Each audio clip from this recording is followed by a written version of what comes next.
Winnipeg Sports Talk Daily with Andrew Hustler Paterson and Michael Remis.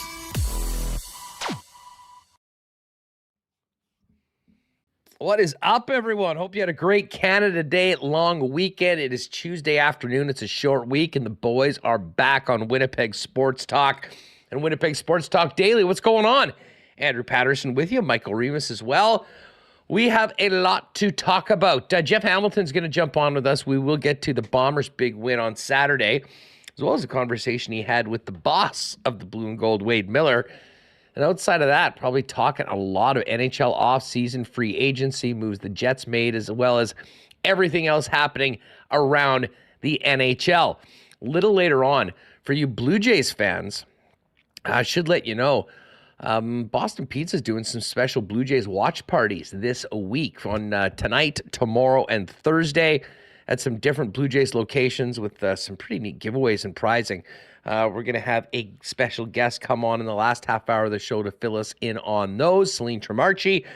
And we'll get to the horse picks. Beautiful night to get out to Assiniboia Downs and so much more. But great to be back. Great to have a few days of R&R. And, well, it wasn't a lot of R&R, actually. But, listen, some fun pool time, getting outside, enjoying this gorgeous weather, and a hell of a start to the summer here in Winnipeg and Manitoba. And hopefully everyone had a great Canada Day long weekend. We'll find out how Remis's was in just a second. Before we do that, though, a big shout out to the sponsors that make Winnipeg Sports Talk happen each and every day. Of course, our partners at Coolbet, Princess Auto, Consolidated Supply, Royal Sports, Boston Pizza, Little Brown Jug, the Winnipeg Gold Eyes, Assiniboia Downs, Breezy Bend, Aikens Lake Wilderness Lodge, the Nick and Nicky DQ Group, F Apparel, Wallace & Wallace, Vita Health Fresh Market, Canadian Club, Manitoba Battery, Aquatech, and Modern Man Barbershop. And, of course, we'll be getting to a why not question of the day for Not Autocorp over at Waverly and McGillivray. Let's get Remis in here. Remo, have you recovered from Nashville yet? Did you make the most of the weekend, and are you back close to 100%? Because I know neither of us were on Friday's show after traveling overnight to get back in time to fire it up on Friday. Man, Friday was a real rough one. Didn't get their usual preparation in, and just wasn't feeling 100% after traveling. However, I did read a lot on Twitter. We weren't the only ones with travel problems on Thursday. I think people were there on Friday. Some even stuck from Friday until Saturday. So I did get Cam Robertson's or Robinson from Elite Prospects. His travel was the most. Honestly, I know you were all bent, and I mean, whatever. I kind of roll with it, but we were delayed 5 hours and then got in at 2 and had to drive another 3.5 hours back. It was not ideal. But I did actually somewhat feel fortunate that we were out of there and not dealing with that over Friday and Saturday, considering how many people did leave in Nashville over the weekend. Yeah, so, I mean, it worked out. We got in for the weekend. A beautiful weather here all weekend. Like, it's kind of cooled off a bit. It was, spent some time at the pool on the weekend, so that was really nice. Got to relax. We didn't do a show. I felt, this July 1, when it's on a weekend, I mean, we need some time off, too. I said I would take stat holidays off. We let some other guys take over. The Jets were kind of active, but we were not live, and I did get to recharge a bit, so that was nice for the long weekend. Yeah, listen, I still can't believe they do this on the 1st of July. It's got to stop. It makes absolutely no sense. They would not do it on the 4th of July in the United States. So why today? I don't get it. That being said, we do have lots to talk about on the show coming out of the weekend. Very interesting.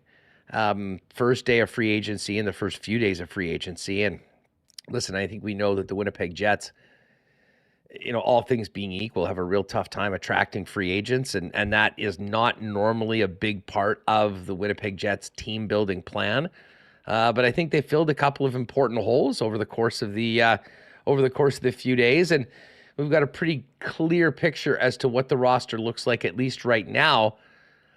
But what is going to be, I don't want to say problematic for the Winnipeg Jets, is that if they are looking to trade Connor Hellebuck or Mark Scheifele, they're getting close to once they sign their RFAs, there's not going to be a lot of room under the 50 contract limit for the National Hockey League right now. So if you were thinking there was going to be a couple massive 3 or 4 for 1 trades similar to the Dubois trade, I'm not sure that that's happening right now. But we'll talk about the trade market or lack thereof right now for Hellebuyck and Scheifele a little bit later on.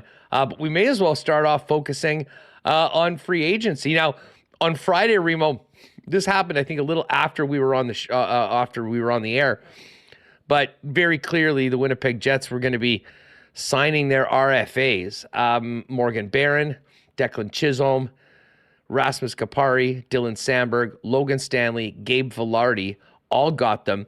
The one name that I think was a little surprising to folks was Leon Gavanka, because he said he was done here. He was going back to Germany. Well, he did have an NHL out clause, and kudos to the Jets for signing Gavanka. I wasn't sure whether there would be any trade value. Just qualify. There was. They did make a deal over the course of the weekend, and Gavanka is moved on to San Jose for a defensive prospect coming back here in the second year of his ELC right now. So certainly does kick the can off the road. But I mean, to me, Remo, right off the bat, we had big questions as to what the goaltending situation was going to look like for the Winnipeg Jets with all the uncertainty as to where Hellebuyck would be next year. And an old favorite, an old friend, LB, Laurent Brossoit, who was the guy facing Connor Hellebuyck in the first round of the playoffs for the Vegas Golden Knights, is back on a 1-year deal for $1.75 million. And he's going to be backed up, or a third-string goaltender, if you will, Colin Delia, former Hawk and Canuck, on a one-way deal at $775K. I think the Brossoit signing was very well received. And listen, he didn't play a ton last year. That's the one thing about Hellebuyck, man. He's durable. That being said, though, I think Laurent Brossoit has shown that, he certainly played well here in Winnipeg, which earned him that contract with the Vegas Golden Knights and maybe a little bit more opportunity to be a starter. He comes back here, and I do think that, the possibility of being a starter once again, if Hellebuyck is traded, was probably a big part of the reason why he came back. Yeah, and just to clarify, it was the qualifying offers were due for the RFAs. There were no contracts. I may have mistaken, but yeah, they extended the qualifying offers. So Gavanka, they just qualified to retain the rights. So good for him, getting a chance for San Jose. I saw he was pumped on Instagram. The first signing that came out to us was the Colin Delia signing, and I don't know who's in charge of what order these signings come out in, but you think they're trading Hellebuyck, and you're like, what? They're going with Colin Delia as the starter, and you look at his career numbers. Last year he had 328, 8 goals against, 882 save percentage, split time with Abbotsford in Vancouver. They're like, Colin Delia, they're going with him, but then Brossoit signing came in, like, oh, okay, that makes way more sense. 1 year, 1.75, so he would be the backup. I thought when he was here he should have played more. I don't know if they trusted him. Cheveldayoff said that, but Brossoit is a different goalie than he was, and I think he struggled a bit with health last year, as did every Vegas goalie. But when he was here, we all saw him in the first round, Huss. He, fended off those "you're a backup" chants and shoved it down all the Winnipeg fans' throats. So good for him. I'm excited to see him back. I hope he gets more games than he did the last time. He's shown he's more than a capable backup. So that's a really nice signing. 1 year, 1.75 mil. It's funny. I actually hope he doesn't get more games than the last time he's here, because that means the Jets goaltender will still be Connor Hellebuyck. Because if Hellebuck's not here, you can rest assured that Brossoit will be playing way more. And I mean, when you looked at the goaltending market, maybe they handle it a little differently if Hellebuyck had already been traded. But I think that, and again, this is something we'll talk about with Hammer a little bit later on, and we can get into once we get through these signings. If you thought that it was for sure that Hellebuyck would be gone this offseason, I think things are looking a little cloudier when it comes to that, just for lack of, a market on these goaltenders.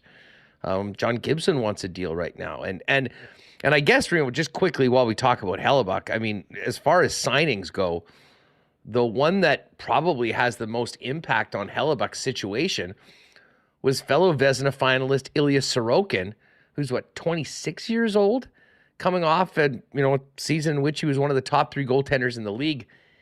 He inked an 8-year extension with the Islanders at $8.25 million. So I really do wonder, with Hellebuck's age and what the ask is there a team out there that's willing to push $9 million a year for Connor Hellebuck on a long-term extension? And on top of that, willing to trade the assets that the Winnipeg Jets need to move on from Connor Hellebuck. It was interesting, Elliot Friedman said today that he's feeling that the Winnipeg Jets are maybe going to take a little bit of time to breathe on all of this. And obviously the biggest people that is concerning is Mark Scheifele and Connor Hellebuck's situation. And I'm not sure whether the Hellebuck, he changes his tune about not signing an extension here, because there's one thing that changes things very quickly, and that's money. And if there's way more money here for Connor Hellebuck than there is elsewhere, maybe that is a reconsideration. Some people will say great, some people won't. But I think the Hellebuck scenario seems to be a little bit more up in the air, just because there hasn't seemed to be any offers that have been close to really moving the needle. And then, of course, the Mark Scheifele situation as well. Speaking of Mark Scheifele at center, the Jets did get a little more depth at the position, bringing back Vlad Nemetsnikov, who signs a 2-year deal at $2 million per. I really like this signing as well, Reem. I mean, he came in, and maybe being a revelation was a little bit of an extension, but for a guy that I thought would probably be a bottom 6 player, when Mark Scheifele famously got moved to left wing for reasons that were discussed plenty on Winnipeg Sports Talk, Vlad really clicked with Nikolai Ehlers and played very well there. And I think for a relatively low cost for 2-year term, he can come in and play in the bottom 6. He can play in the top 6 if need be. This was an important signing, I think, for Winnipeg, and even better that you know what you're getting. And a guy that was here, liked it in Winnipeg, and decided that he'd come back.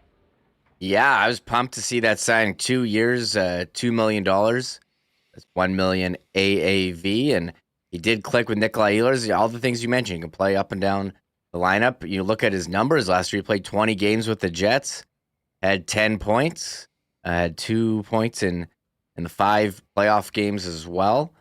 And so, I mean, pretty low salary. And I think we've been saying this since right after he was acquired. They got to sign this guy. Seemed like he wanted to test free agency, see what was out there, and there, for a guy like him, you were in a lot of multi-year deals, and the Jets gave him one, and he said, yes, please, and we'll take his $1 million AV, and he's doing a conference call, I believe, later this afternoon. But he clicked with Ehlers, and he seemed like a fit. That was a really nice move at the deadline, and I think this is a good signing for them. So, and we'll have to see what the roster looks like going forward, what happens with Mark Scheifele, but you just put in pen right now that Nemestikov, Ehlers, and figure out who's with them. Oh, sorry, is it 2 million AV? My bad. Yeah. I got the notes here. 2 million. 2 million times 2 years, so $4 million in total. 2 million. Thank you, Alex. So he gets a little bit of a boost, and he gets some security for the next 2 years. I'm not sure Nemestikov's ever finished a contract with the team he signed it, though, which is important to note. He's well-traveled, but maybe he's found a place that he really fits in, and can make that his home for the next couple seasons.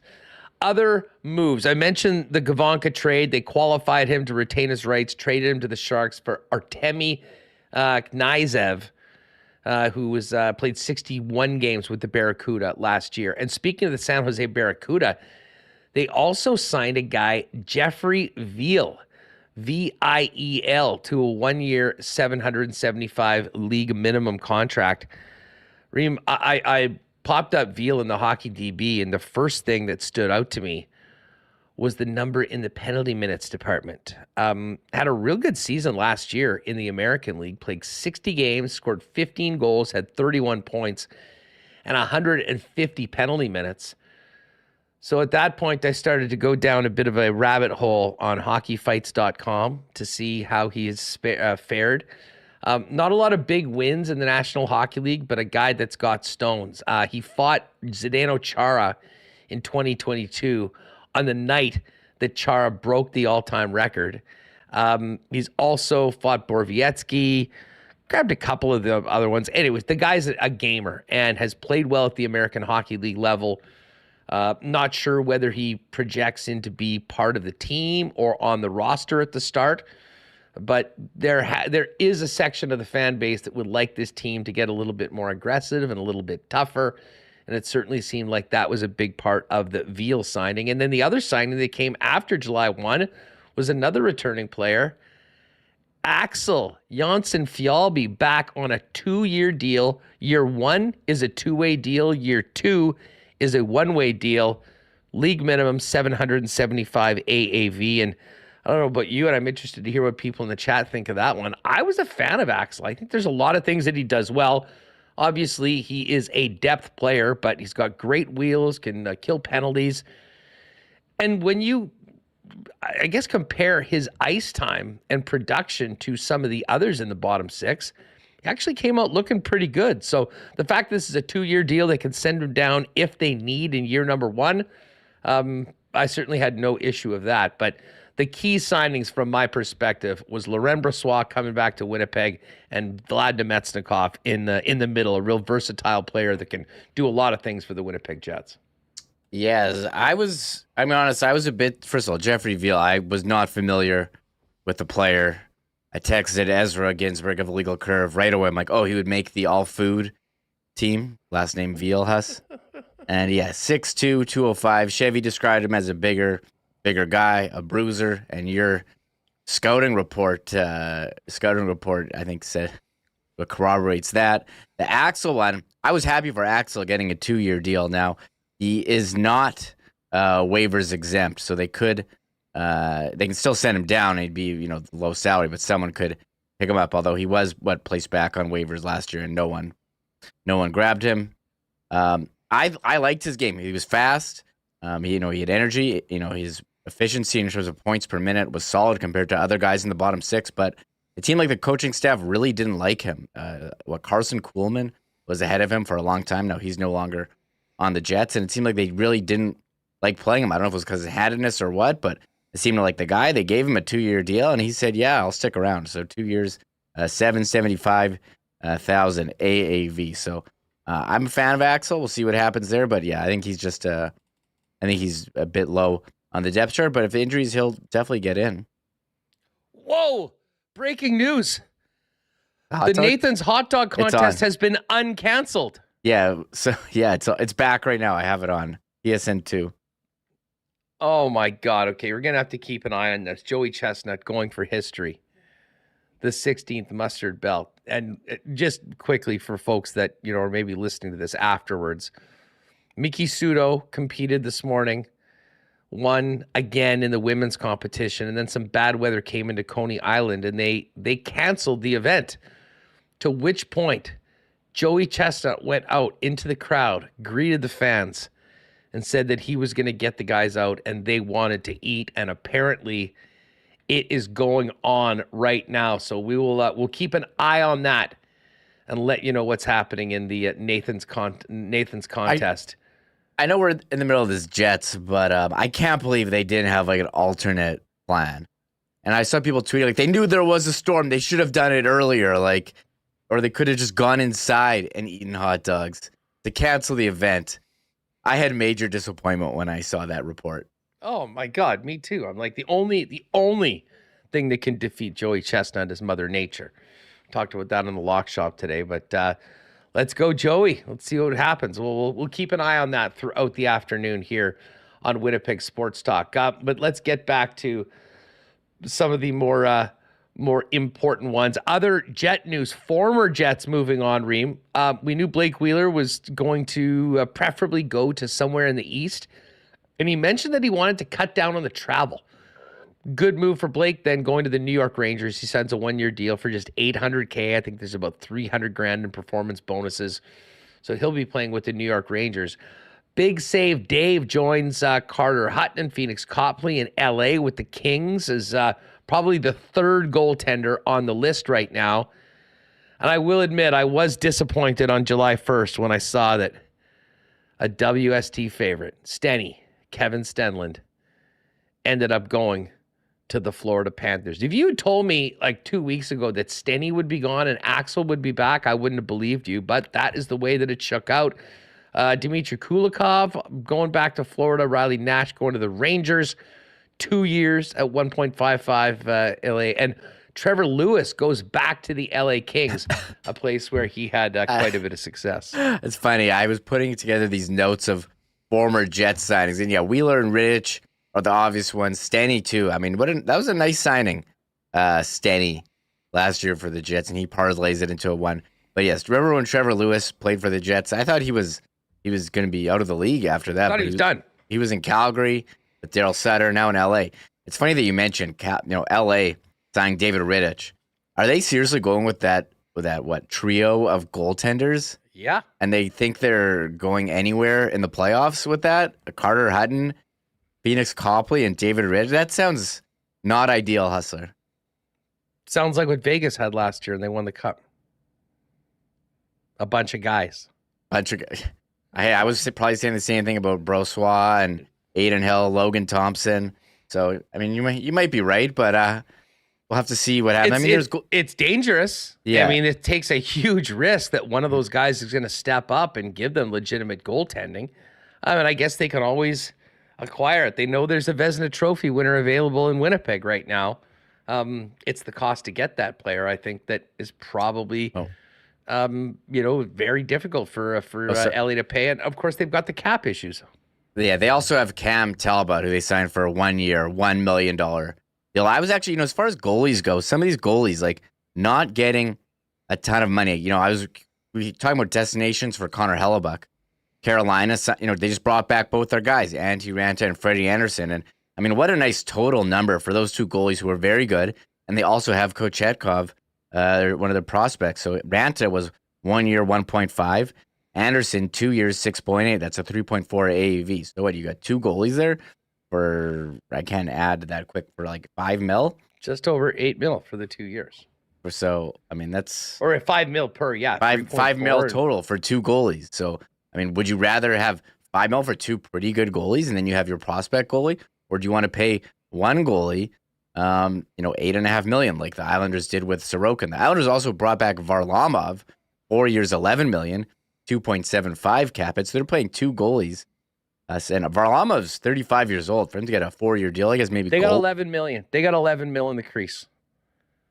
They got. I guess that's not. That's a bit on the high side. You're paying one guy, 8.25. It's a bit on the high side, but they've got one of the best in the league, and they've got a really strong backup as well. So, I mean, how much do you value goaltending? That essentially is what it comes down to. And a lot of people, all of a sudden, for reasons unbeknownst to me, think that you can just get away with having whoever in the pipes. I'd rather have a Vezina Trophy winner, personally, myself. But again, I know there's a lot that goes into it. Costs, how long you're committing to these players. And there wasn't a lot of term given out in any of these deals, with the exception of that one to Sorokin. And I guess he would have been an RFA as well, so that would have affected it a little bit. But, 26 years old, coming off the season that he had, Lou Lamoriello prioritized him long term, and that was what they did. Of course, Josh Bailey moved on as part of the moves to make room for that. We're going to get to Kevin Cheveldayoff in just a second. Tomorrow, though, Jets development does start. This is going to be interesting. And just speaking of goaltending, we are going to see Dom DiVincentis, the OHL Player of the Year.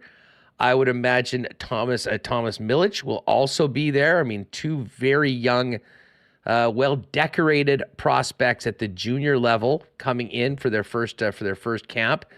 We're also going to see Colby Barlow and Zach Nearing, Jacob Julian, who were just picked last week. Chaz Lucius will be there. Brad Lambert's going to be there.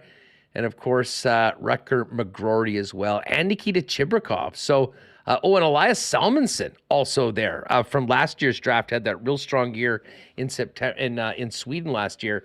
So if you're off or the kids are off, might be a good time to get down and check out what's happening at the Iceplex over the next few days. And I think we'll be heading down for that, trying to get a little bit of audio and some content as well for the show on that. Listen, just before we hear from Kevin Cheveldayoff, Let me give a big shout out to our friends at Modern Man Barber Shop, now with 8 locations in the city of Winnipeg, including their 2 newest locations on Pembina Highway right near Bishop or Plessis Road. Modern Man Barber Shops offer a variety of grooming services, including haircuts, beard shaping, shaves, color services, and more. And an incredible selection of men's hair care products. Book your look via modernmanbarber.com. You can also follow them on Instagram at Modern Man Barbershops. It was definitely pool weather on the weekend if you're in and around the city and not near a lake. If you weren't in a pool, maybe you were thinking about getting one. Well, why not make 2023 the year you take the plunge with Aquatech? Visit aqua-tech.ca to design your own custom pool. Their team can provide on-the-spot pricing from designers as well as financing options that suit you. And whole home renos start with Aquatech as well. With thousands of renovations as their foundation, let them upgrade any space in your home. Aquatech is ready to make your reno dreams a reality. Learn more about design, pricing, and financing options at aqua-tech.ca. Well, Manitoba Battery, it got you covered for the long weekend and now for the rest of the summer. And while you and your family are enjoying some time off away from school and work, it's all about efficiency and maxing out the amount of time you're spending with your kids and not taking care of the details to make those days that much more fun, like buying batteries. And that's where our friends at Manitoba Battery come in. Literally have batteries for everything. Boat batteries, Sea-Doo batteries, dirt bikes, lawn tractors, you name it, they've got it. And the best part about it is you're shopping local. You're getting the best prices in town, beating the pants off the big box stores. And to save you that extra hour or two, you don't even have to head down there. Get on down to manitobabattery.com, check out what you need, order it, and Manitoba Battery will deliver it to you for free anywhere inside the perimeter, same day if you order by 1 p.m. Again, manitobabattery.com online. Make the most of summer and let Manitoba Battery bring their batteries to you. And I got to tell you, I have a feeling there was quite a few CC and Gingers being enjoyed on the weekend. Of course, Canada's favorite Canadian whiskey is Canadian Club, proud sponsors of the Winnipeg Blue Bombers and Winnipeg Sports Talk. But everywhere I went on the weekend, we saw more and more of the CC and Gingers, which is available now in cans and 473 milliliter cans at your local Manitoba liquor marts and beer vendors around the city. And of course, there'll be a plenty of those available for you on Friday night when the Bombers are back at home for a Friday night game, as Canadian Club is the official spirit of the Winnipeg Blue Bombers. All right, let's hear a little bit of Kevin Cheveldayoff. We'll talk about more of free agency in the scene around the league later. But focusing in on the Winnipeg Jets, Kevin Cheveldayoff did speak afterwards, and obviously, Vlad Nemetsnikov coming back was, I think, good news to most Winnipeg Jet fans with what he showed during his short time here post-trade deadline. Cheveldayoff discussed signing Nemetsnikov to a 2-year extension. I thought today went well for us. We've been in constant contact with Vladdy's camp over the course of the summer, and wanted to make sure that was something that we stayed close on, and hope that we could do. We obviously made the trade that acquired some additional forwards within the lineup, so we kind of had to take a step back and adjust and look as to how things would fit. But ultimately, when we took a good hard look at it today, we said let's get at this, and Vladdy was awesome, and he's excited, I think, to be back. All right, there's Kevin Cheveldayoff. And you know what, listen, we've made a lot about guys that apparently don't want to be here. Nice to hear about some guys that do want to be here. It was a big theme and topic last week after the Colby Barlow selection, and great to hear that about Nemetsnikov. And I would say the same thing about Laurent Brossoit. Certainly enjoyed himself here in Winnipeg. I think his time here in Winnipeg was big to, getting a bigger deal with the Vegas Golden Knights, and now with them committing to Adin Hill after he went on that crazy run and won the Stanley Cup. Brossoit looks to come back to Winnipeg with an opportunity of playing even more, especially with the potential that Connor Hellebuyck might be leaving at some point. Here's Chevy on the Brossoit signing. going into the situation here, we were looking for, adding some depth to the goaltending situation, and I think we were able to add, two obviously, great goaltenders to the organization here. And one is very familiar with us. LB is, someone that, when we signed him several years ago, I think a lot of people, didn't know, much about him.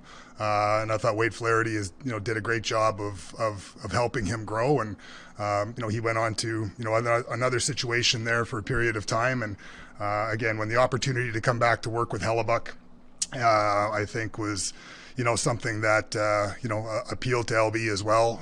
And, I think they'll be a good tandem.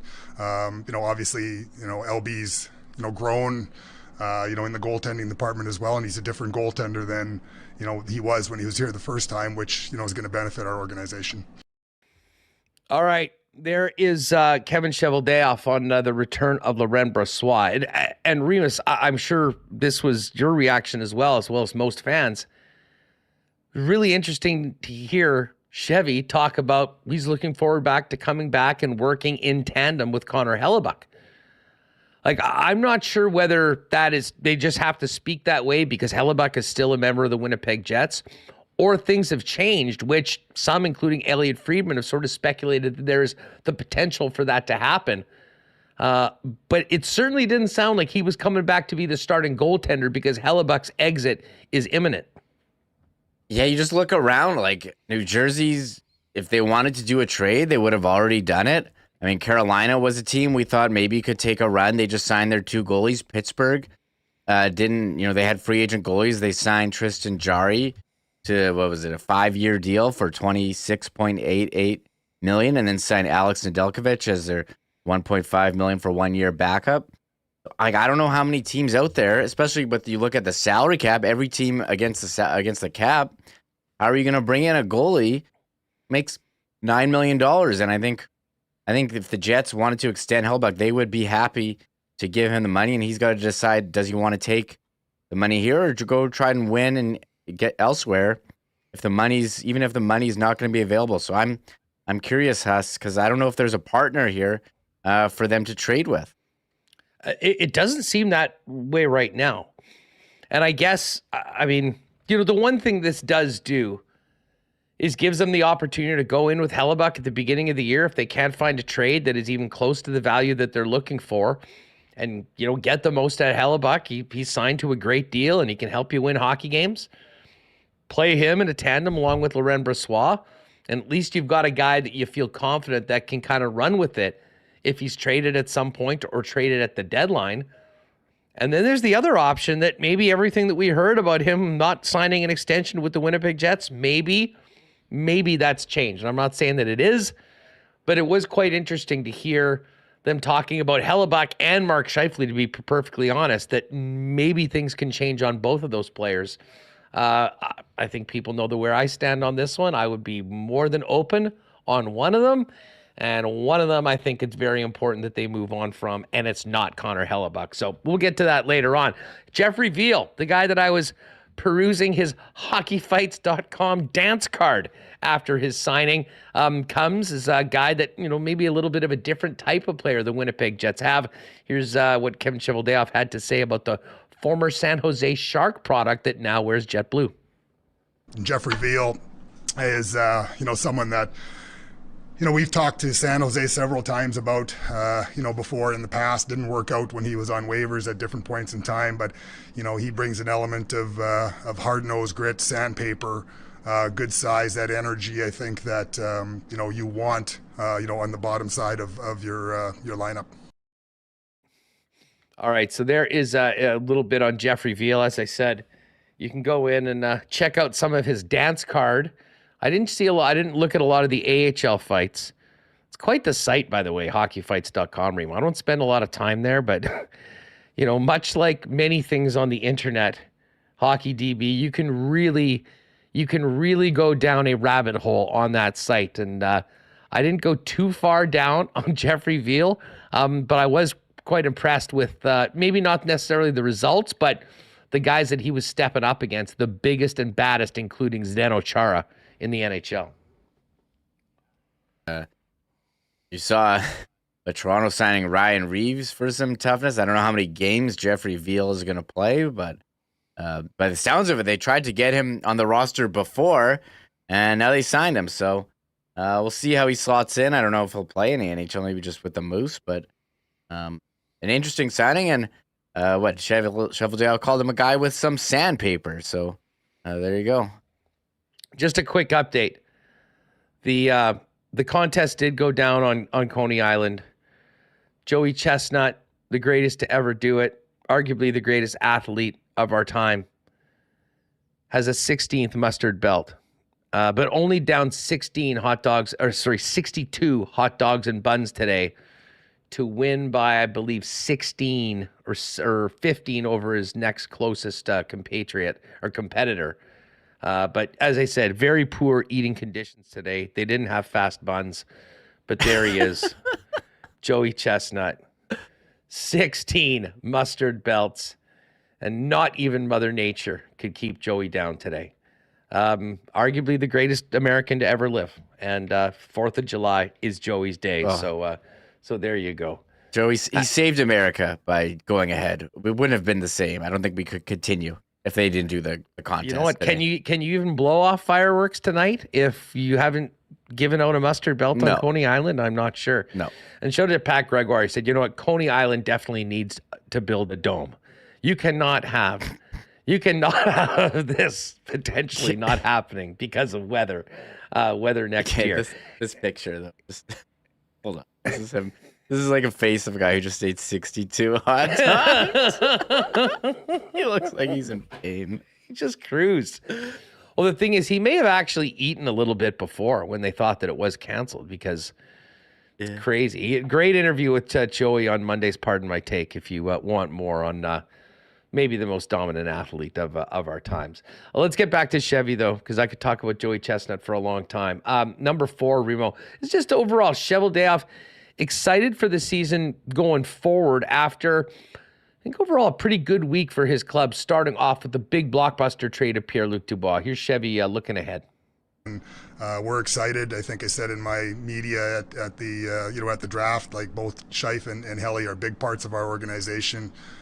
We got lots of good pieces here. I think the addition of the keeping of Vladdy, the addition of the 3 forwards, I think it really gives us a group of forwards that we really haven't had at any point in time, in this organization from top to bottom. That group of 12, 13, 14 forwards there, there's lots of options. There's lots of different ways to put them together. There's lots of different things that I think the coaching staff, when we've had our meetings and talked about, that excites them. It's a lineup of guys that there's a few guys on the younger side that have something to prove. And I think over the period of time, we've always seen that, the teams that start at a certain point, in September and October, it's how you grow, throughout that period of time with young players and how they become, more entrenched and grow and blossom in their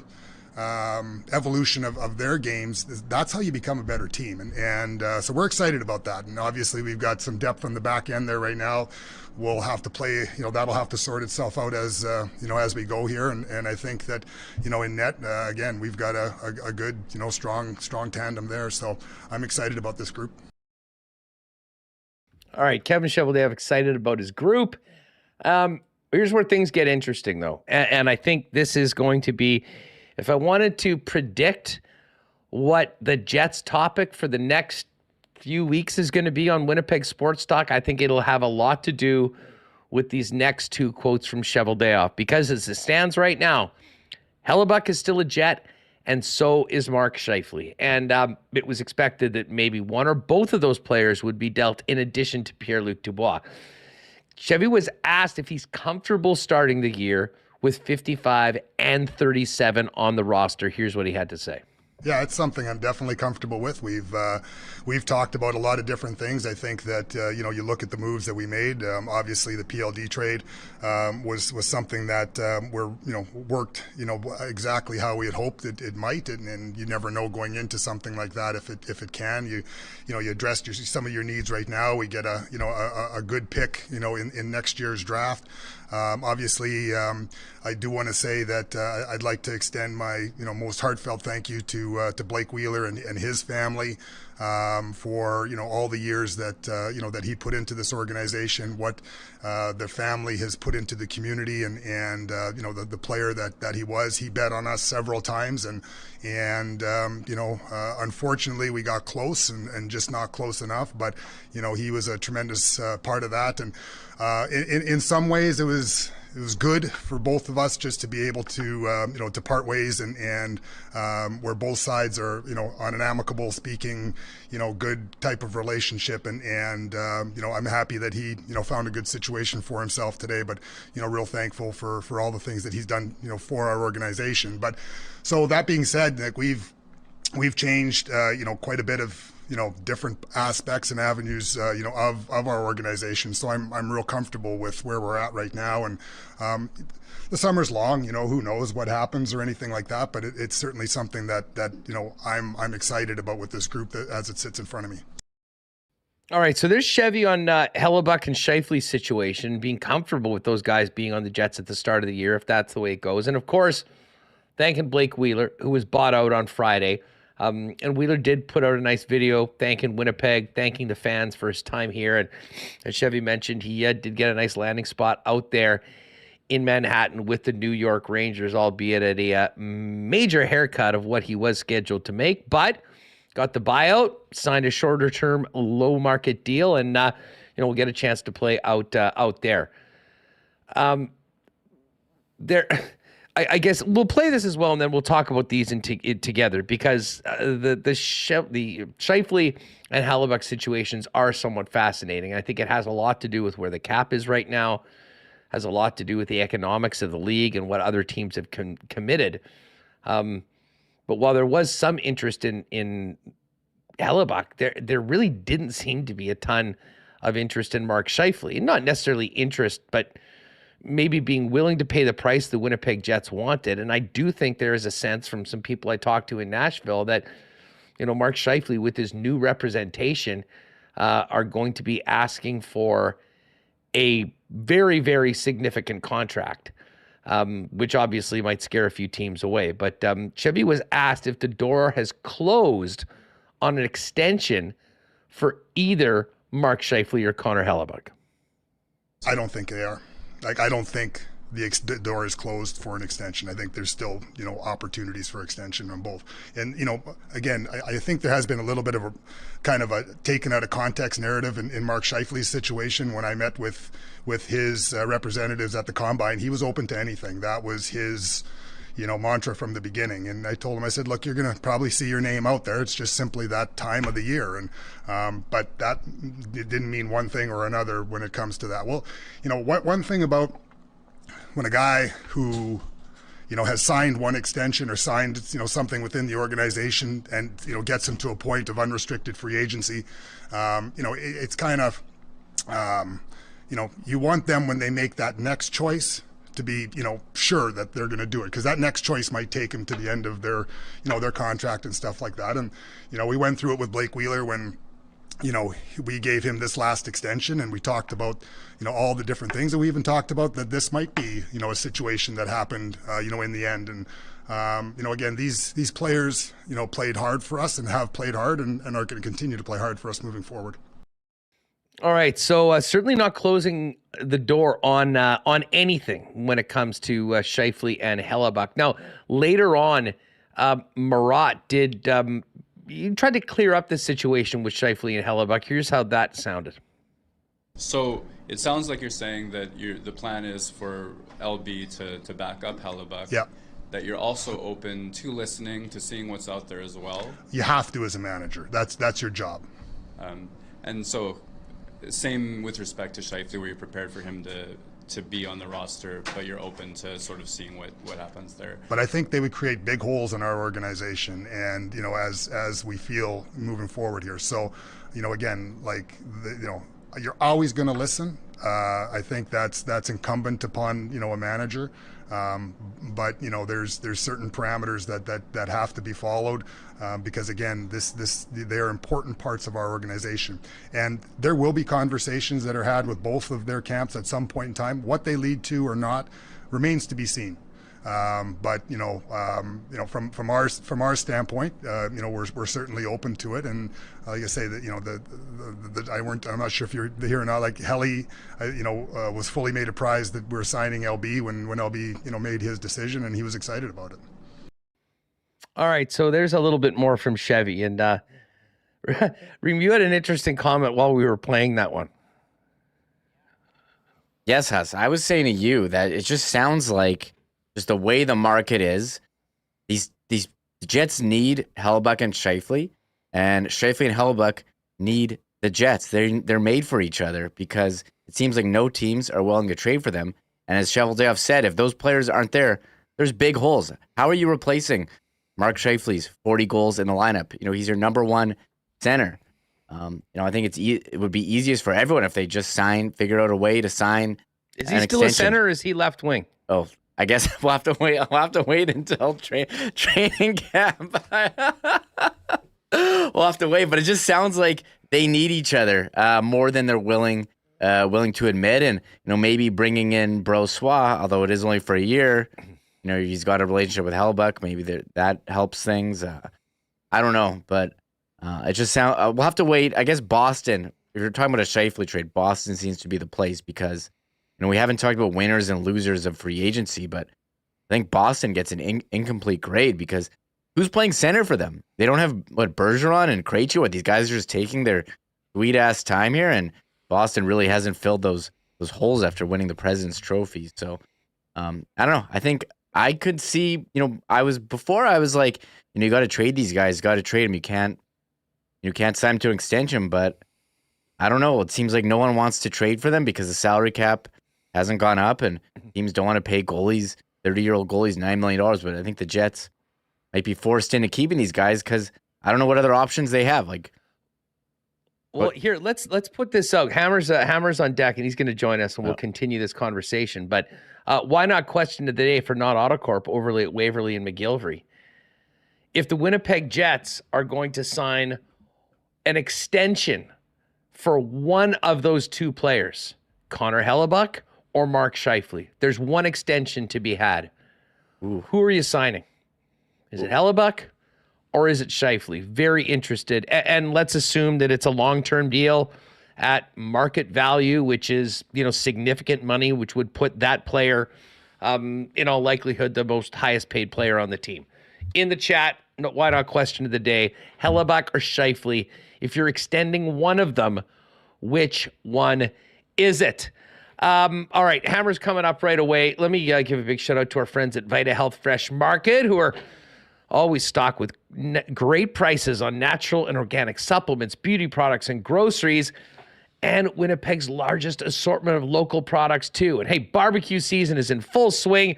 Get down to Vita Health and stock up on some delicious Vita Market grass-fed bison and beef steaks.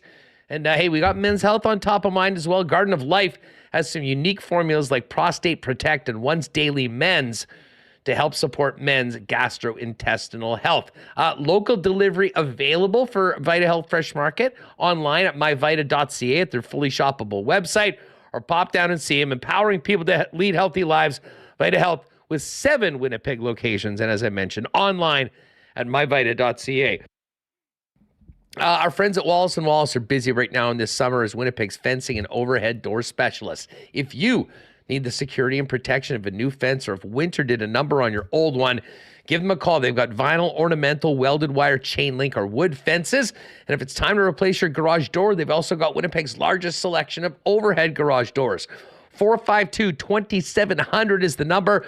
The Wallace & Wallace team will arrange a time to come out and give you a free estimate. You can also visit them at wallacefences.com or pop down to their showroom on Lawson Road off of Kenaston. How's the wardrobe looking, fellas? You checked out the closet, everything fitting and looking good, or you need to upgrade your menswear as we get into the rest of wedding season and the upcoming fall. Well, if you do, you need to get down to F Apparel. Custom suits beginning at $400, along with chinos, golf pants, custom shirts, both tucked and untucked styles, and an incredible selection of menswear accessories. 15% discount for wedding parties. So if you and the fellas need to look great for the big day and have a suit that you can wear after the big day, F's where to do it. Tell them, bring the gang down. You get a 15% discount for everyone in the wedding party. Again, F Apparel is at 190 Smith Street downtown. Make an appointment or find out more online at F. That's EPHapparel.com. And whoo, what a weekend to pop by and see our friends Nick and Nikki down at Nick and Nikki DQ. 4 locations: DQ Northgate, DQ Polo Park, DQ St. Anne's, and DQ Niverville. The summer blizzard flavors are in, and they're going fast, and there's nothing better to make that hot summer day in Manitoba a little cooler than a DQ Blizzard. And of course, all those great DQ ice cream treats, dilly bars, Buster bars, and more. Grab a couple boxes of those to stick in the freezer for the kids when you can't get out. 4 locations. Hit them up on Instagram as well if you need a custom cake, ice cream, or blizzard for an upcoming event at DQ Manitoba. All right, hammer time on WST. Let's get Jeff in here. He's back from Montreal on that big Bomber win, and we got a lot to talk to both on the football and the hockey side. Hammer, what's up, man? You made it back okay? How's it going? Yeah, I made it back okay.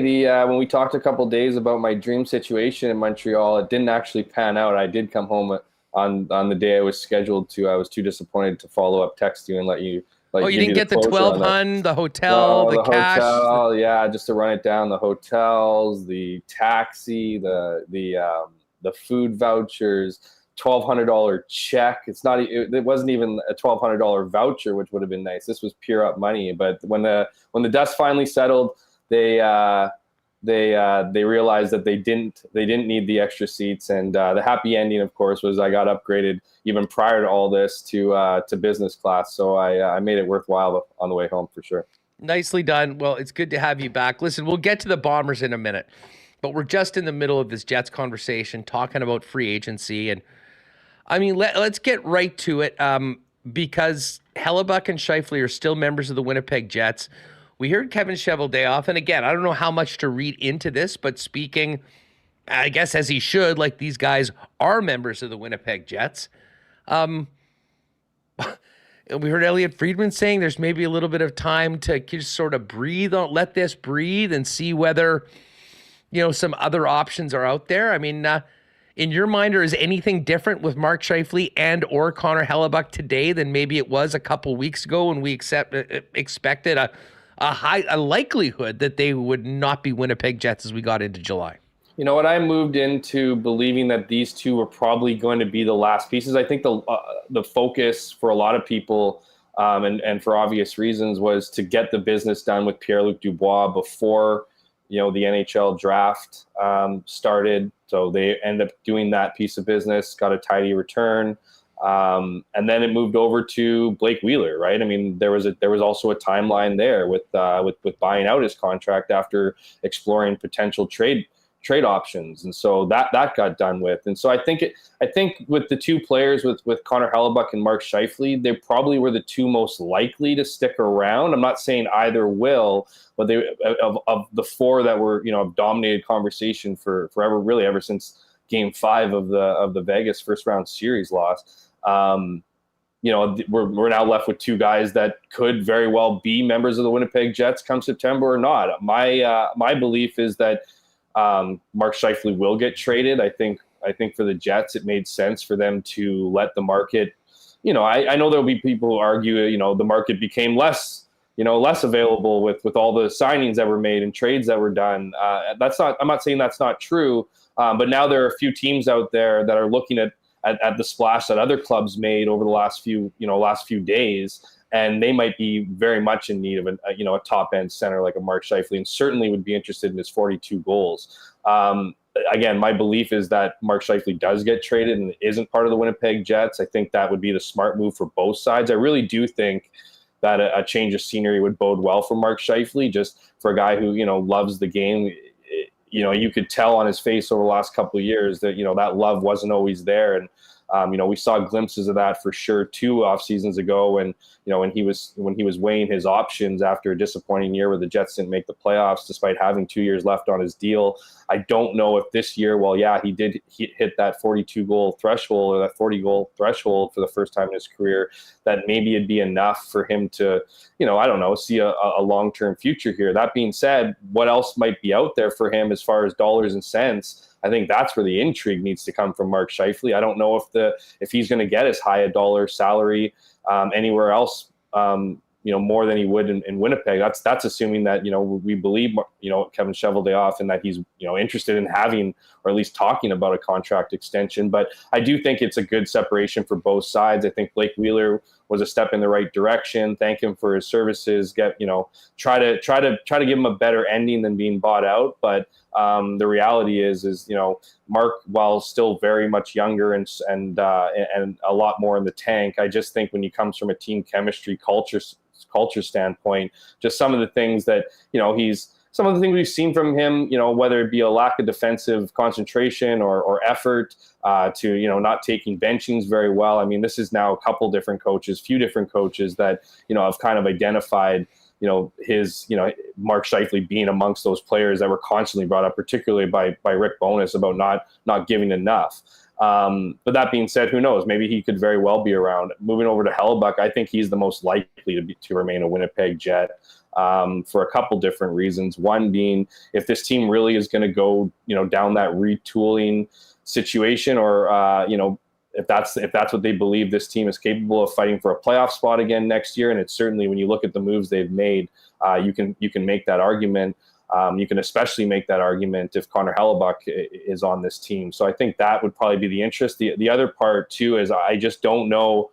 The Winnipeg Jets have long been fearing that the return for Connor Hellebuyck will not be one that appeases the fans. I think the fans look at a consistent perennial Vezina Trophy nominee and think that he's going to warrant a massive return.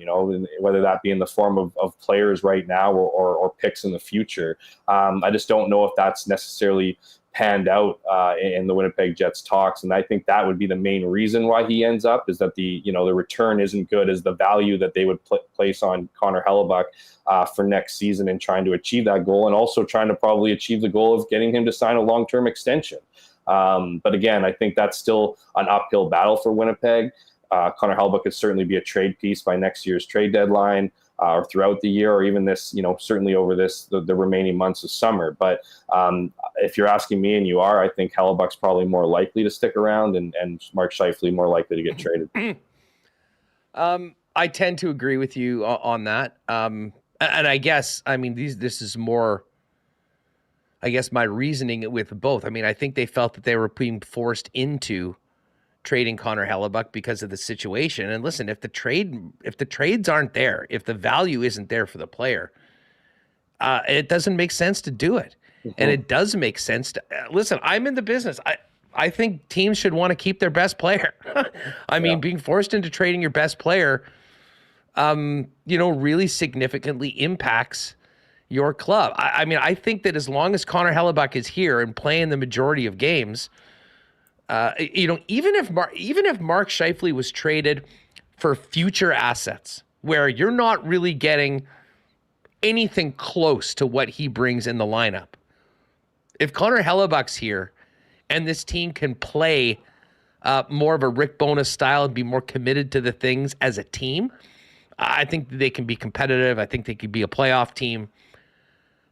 The Scheifele thing, it comes down to it. And let's face it, Blake Wheeler did not get bought out because he wasn't productive last year. Mm-hmm. He had 55 points. As much as they won't come right out and say it, everyone knows what this situation is. This is about a changeover in the culture of this team. This is about handing it over to new leaders, to Josh Morrissey, to Adam Lowry. It's about creating a new atmosphere around this team. And I don't think you accomplish that, Jeff, until Mark Scheifele's somewhere else as well. And listen, we can talk about, the season that he had last year, and there were some real highs. And I think that offensively, if he's gone, it's indisputable that there's a big, big hole of offense in that lineup. But if you're trying to remake the culture of your team, the hole in the locker room of having Scheifele there and allowing those other players to fill it, I think is the positive that this team and this organization knows that they have to get to. And to me, listen, they're not going to be forced into trading him for 50 cents on the dollar. I get it. But I like your point and your observation in that there are some teams that definitely have the need for players like that. I think he's going to have to prove it wherever he goes. I don't think Mark Scheifele's getting traded and people are going to be there with a 7-year extension waiting for him at big money. I think this is a huge year for him as far as to show that he is, a good teammate, a guy that teams can count on, that he's worth the money, because he's certainly, the production is certainly worth it. But there's a lot of other things that go into that. But it also worries me to think of him here in that situation. I mean, if we thought that he was putting himself ahead of the team before and was a selfish player then, what's he going to be like with his extension hanging on everything that he does, every goal, every assist this year? And what are the negatives around that? I guess my opinion just hasn't changed on that situation at all, even with the important first step of sending Blake Wheeler on his way now to New York. I think there's a lot of things that the Winnipeg Jets need to consider with both players. With Mark Scheifele, they need to consider their center depth. I mean, we all understand, you build teams in, down the middle and in net. With losing a guy like Mark Scheifele after already losing Pierre-Luc Dubois, that is a massive dent to your center depth. And so when you look at depth charts right now with Mark Scheifele in it versus Mark Scheifele not in it, it's pretty easy to make the argument for why you'd want to keep him. But I'm with you certainly in that, look, Blake Wheeler did a lot for this organization. As you mentioned, there was a reason why they bought him out, and it wasn't performance-based. And Mark Scheifele falls very close into that category of somebody who, I think if you're going to evolve, to use the words of Kevin Cheveldayoff in his, after free agency and discussing with media how he interpreted this era, if you will, for the Winnipeg Jets as an evolution, I think you do need to move on from 55. I mean, Mark Scheifele, like Blake Wheeler, has done a lot for this organization. It's certainly, he's the golden child in the sense that he was the first ever pick of the Winnipeg Jets 2.0, and he'll always have that legacy. But there's things that are just too obvious, and particularly over the last couple seasons, that just don't make him a great presence in the room. And while players, much like they talked about Blake Wheeler being, the leader in the locker room and, despite not wearing the C, and I'm sure several other players will say very similar things about Mark Scheifele and what he brings to the organization. The fact of the matter is a ton of these guys in the room have no idea of anything different. So they don't know what another locker room looks like. They don't know what other leadership looks like. And I have a sneaky suspicion that once 55, if he does get traded, is removed, you're removing an element from the locker room that's going to let players breathe a little bit more. And I'm not saying that Mark Scheifele was like Blake Wheeler in his leadership style, because I don't think he was, but Mark Scheifele is a horrible loser. Like, that's a self-admitted proclamation, is that he's bad. When things go bad, when he loses games, whether it's one or several in a row, he doesn't deal with it well. And when you have a guy who's wearing a letter on his chest that can't deal with losses on a regular basis, like we've seen in certain stretches over the Winnipeg Jets the last few years, he's not a guy that you want being a leader on your team. And the unfortunate part is you can't take an A away from Mark Scheifele, like that would just burn that bridge. And so I think you need to make the decision and if Mark Scheifele is interested in signing an extension, certainly you need to explore that option, but I think you need to take into consideration just what it means to have him here long term, as you touched on, Huss. I mean, if that's the way you're feeling with 1-2 years left on your deal, how are you going to feel with 5-6 left on your deal or more? So yeah, I think that's going to be an interesting one, and certainly it's going to mean a lot more than just fitting in players on the depth chart. No, listen, I mean, I know there's some comments on both sides in the chat right now. By the way, pushing 600 in the chat. Great to see everyone here. Hit that red subscribe button if you haven't already. And I'm guessing they're loving us talking about trading Mark Scheifele. Hey, listen, there's a lot that are, some that aren't. Hit that thumbs up button as well, by the way, folks. And great to have you all with us. I really do wonder what Rick Bowness, I would love to. Well, listen, I don't even think we need to ask Rick Bowness. I think actions speak louder than words. And we saw with the way that he handled Mark Scheifele last year, doing everything to try to get him to buy in. We saw the way that season ended. We saw him playing on left wing in the playoffs. I mean, it's all been pointing towards a divorce between these two. And like I said before, sometimes you don't want to stay together for the sake of the kids because everyone just gets into it doesn't help anybody. And everyone loses on all of it. Now, listen, I guess I will also put out that, I mean, people can change, people can realize their situations, and people can act differently. And I mean, listen, if he does end up coming back, I certainly hope that there is some self-awareness and some realization that there's some things that, he needs to do better. Because here's the thing, the fact that we're having these conversations about a guy that scored a point a game for 6 straight seasons and had 42 goals last year, I think speaks to the bigger problem in and around it. I mean, no one's saying anything. I certainly am not about what he's able to do when he's on the ice and that elite high-end scoring talent that he brings. But it does come back, Jeff, to this is a team game. And I hate to say it, but, as great as he was at times and all the things that he did on a positive level when it comes to lighting the lamp, there was a lot of other things in his own end off the ice that I think makes a pretty compelling argument that moving on from this player is the right thing to do for the Winnipeg Jets. So if he does come back in a contract year, I'll say this, it will be fascinating to see how that worked out because all eyes will be on Mark. There'll be plenty of trade speculation throughout the season, how you handle that. And as I mentioned, I mean, it can't be all about him getting his numbers to, get a new contract. It has to be about being the best teammate and doing what your coach is asking to give your team the best chance to win every night. And I think we all know that has not always been the case for Mark Scheifele here.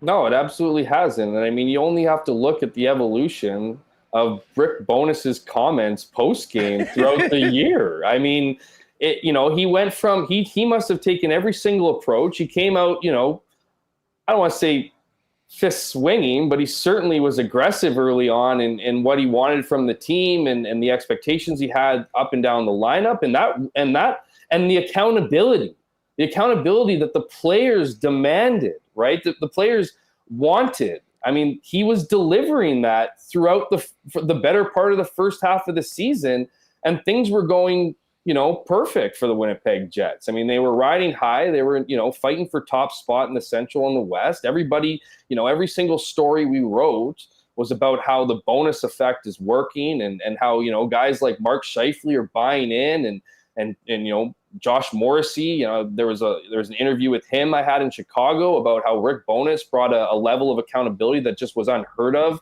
under Paul Maurice, and particularly noted that, everybody was treated the same and not certain guys got certain benefits on certain nights versus others, and how that continuity or that consistency was something that was very much appreciated by everybody in the locker room. And then you watch the last half of the season, and Rick Bowness changed his tune. It was, about, softening the edges when they were losing. And it was about, he definitely held short of saying, I like our game, what we used to hear from Paul Maurice, knowing that he was lying about it.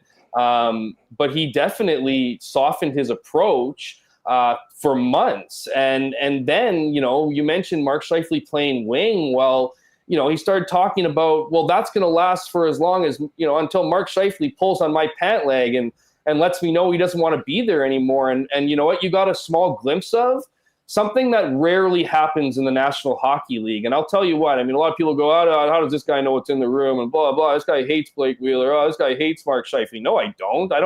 I don't mind either of them. I cover a sport from an objective lens, but I'm telling you, in talking to other players off the record in that locker room who haven't been here since 2011, guys don't choose where they play. But Mark Scheifele did and has for years. If guys have an issue with where they're playing, they go into the coach's room and go, I don't want to play there anymore. Guess who doesn't do that? Vegas. Players just play. Most teams, winning teams, don't dictate where they play. They go where the coach believes they'll be best utilized. And that was like not the case for Mark Scheifele. Mark Scheifele played where he wanted to play, and when he was benched, he didn't take it very well. He didn't want to talk after the game. And then you have what was the perfect was the perfect dichotomy between two players, and Nino Niederreiter, who talked after that game and saying the line was awful and needed to be better. You had 55 sulking in the dressing room while the PR guy is trying to get him to come out and talk to the media. Like, if that doesn't tell you exactly what you need to know about Mark Scheifele and what he also brings to the table beyond the elite scoring, beyond, him being a hockey nerd and watching more film, I imagine, than probably the Jets all combined, is that those negative elements. And you need to weigh back and forth whether this is the future that you want. And the beauty of it is you have a past that you can look at, and it's enough proof to say it's not going to get any better. And Mark Scheifele's skill set, like his talent, is not getting better. He's not becoming a better player at 30 years old. He's gone through his prime. He might be in and around his prime, but he's edging out of his prime. So this idea that he's going to be better in 5-6 years from now is just not going to happen. So those are the things that you really need to take into consideration when you're signing Mark Scheifele, particularly to a long-term extension. Whether you have him next year, I agree with you. It'll be absolutely fascinating if they can't get a deal done and they decide to bring them both back. It will just be, great TV, I think, great for the media covering, just because it will be a story pretty much week in and week out until he has a new deal. But I think that's the noise and attention you don't want to bring into the locker room and needs to be considered when making a decision on his future. When you have all these other pieces that suggest a new team, a new era, a new opportunity, I don't know if that opportunity is as new and probably as valuable if Mark Scheifele is signed to a long-term deal. Well, yeah, and a couple things on that. First of all, I mean, listen, I realize that offensively this team takes a big hit if 55 isn't in the lineup and he's elsewhere. And I don't think it's almost impossible to imagine a scenario where Mark Scheifele gets traded and you get back anything close to the offense that you're giving up in that trade. But I will point out that the Stanley Cup champions did not have a 30-goal scorer, and their highest scoring player was 66 points on the season for Jack Eichel. He was just south of a point a game. He did miss some games. There are different ways of winning in the National Hockey. And I think with the way that this team envisions the change going forward, I mean, the Jets might not be the high-flying skill team that they were in the past. They might be more of a grinding, hard-working team that pays more attention to defense, that plays more as a team, that gives up way less and doesn't score as much, but wins more games. I mean, that absolutely is is a path going forward if they do make that sort of move. And I think Vegas is a perfect example. Now, I mean, listen, I don't really want to too closely compare Winnipeg to Vegas, because I think it was pretty clear that once Vegas got on their game in that playoff series a couple months ago, Jeff, that they were on a complete another level with the way that they played, with the way that they competed, with the way that they battled as a unit. But again, that I think is the way Winnipeg envisions itself going forward. And another point, just quickly, and again, I don't want to make this sound too much like I'm just getting all over Mark, but I mean, I guess maybe I am. It's hard to move on from everything that we've seen over the last couple of years. And while it was a positive that Blake's been, bought out and he's moving on, I think that'll allow a lot more oxygen in the room. If you've got an unhappy Mark Scheifele in that locker room, I mean, an unhappy Mark Scheifele is a guy I want nowhere near. I don't even want in the same room as a Rutger McGroarty, as a Colby Barlow at training camp. And that's why it's going to be a very tough decision, because you're giving up a lot when you do move on from him. But I would argue the same thing just happened with Blake Wheeler at a cost of $5.5 million to the organization. And they did it because they felt that it was necessary and they had to do it. And I feel very similarly about Mark's situation that I do Blake. Yeah, I think while, certainly the differences in age and production at this point, are notable, I do agree with you. I think there are a lot of the same factors in at play here. And I don't know how much Mark Scheifele would want to go be in this city on an expiring contract for those very reasons. I mean, he doesn't like talking to media at the best of the times. He's certainly not going to want to have his season, clouded or whatever, affected nonetheless by constant questions about his future. That'd be an easier situation to stomach in a different city on a different team that didn't sign you to that long-term deal. And so certainly those are factors that will be considered. I mean, I think, Mark Scheifele gets a bit of a bad rap in some of the things. I mean, he does want to win for sure. And I mean, I know I haven't helped in that narrative, but at the same time, I mean, what you see is what you get. And what we've seen from him over the last few years does not, and the good news for those people who, think I'm a moron or don't think that, giving away or trading Mark Scheifele is the idea. Well, I'll bless you with some good news. I don't make those decisions. In fact, they don't even call me or ask me about those. So that's the I think the silver lining in my take. But I do think that if you're going to have a new era, if you're going to have a new team, if you're going to have a new and I don't know where I'd be curious what Rick Bonus's head's at. Would he be interested? Would he be interested in having a Mark Scheifele back? I mean, Mark Scheifele was injured by the end of the playoff series, but if you think he wasn't talking about his, him in that comment about his, his top players in general or throughout the season, that's exactly why he said it. Like, he didn't have to go back to February at the end of Game 5 of that playoff series, but I mean, he made damn sure to include the second half of last season and what he wasn't seeing. And I think we all know where that was. Listen, I'm here for a conversation that there are dissenting voices and there's differences of opinions within the shot callers inside the Winnipeg Jets front office, whether that be Scheifele, Mark Shipman, Larry Simmons, Craig Heisinger. If I had to bet on one guy being on one side or the other, I'm pretty sure Bones is my first pick in that draft, and it's on we need to move on.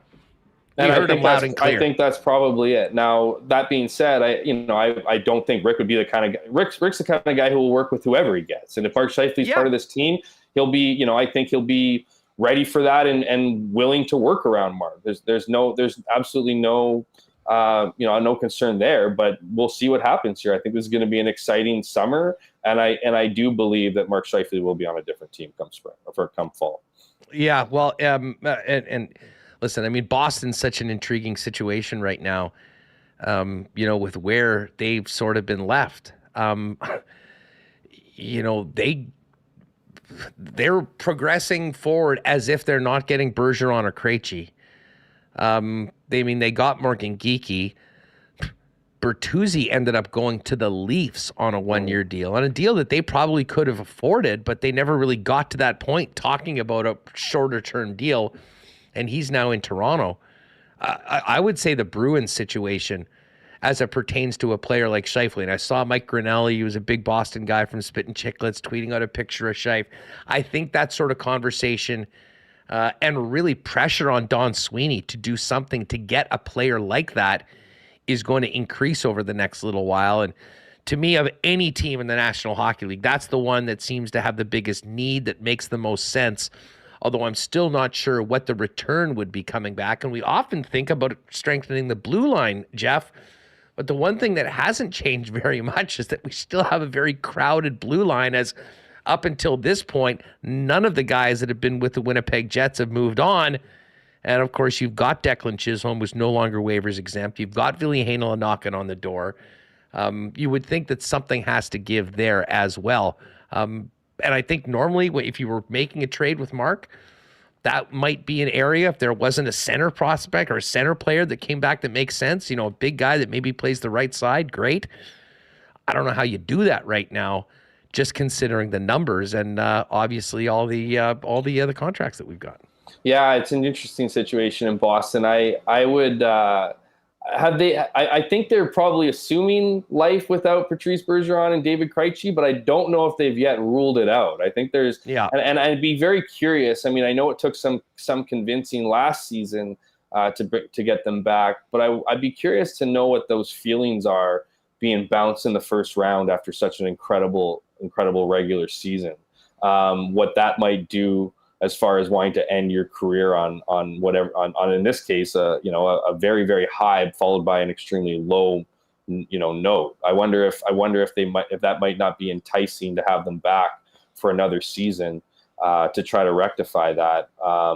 And how exactly they'd be utilized and ice time, all those things would take into consideration. But yeah, certainly Boston's been one of those teams that's been centered around Mark Scheifele and would be, I think, a great spot for Mark Scheifele. I think it'd be a great place to play for him. I think there'd be lots of opportunity. I think that, obviously they're very strong on the blue line, pretty much strong everywhere. But they do have that opening at center, and it could be a show me contract for him, right? Come down to Boston, have a great year, fit in with the group, and sign a long-term deal, because that would be a pretty great place to play as far as competing for championships, as Boston seemingly always does. But the blue line on Winnipeg is a pretty interesting one, and you're right, something's got to give. Whether that's a Brendan Dillon or Dylan DeMello, who I believe have one more season left under their contracts. I think those guys might be options, to move possibly. I know Neil Pionk.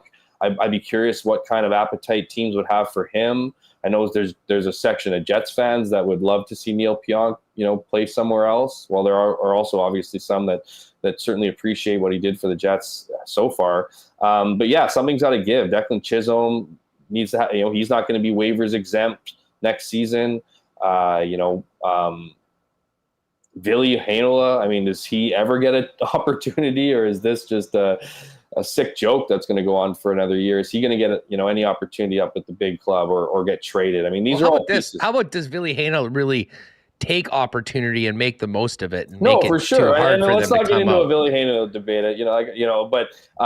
But certainly, yeah. I mean, obviously he's got to prove it. I'm not saying he's got to be handed to them. I think if anything, it's a bit surprising he hasn't been a sprinkler in a trade somewhere. You know what I mean? I mean, maybe the Jets do value him, enough to want more back for him, but don't value him enough to put him in the lineup. It's funny you say that, Jeff. I mean, considering the return that Kevin Cheveldayoff got for Pierre-Luc Dubois, I mean, if you had told me earlier in the week that Balharry and Iafallo and Kupari and a second-round pick was coming from it, I would have just assumed that at least one of those young defensemen, would be going to the Kings.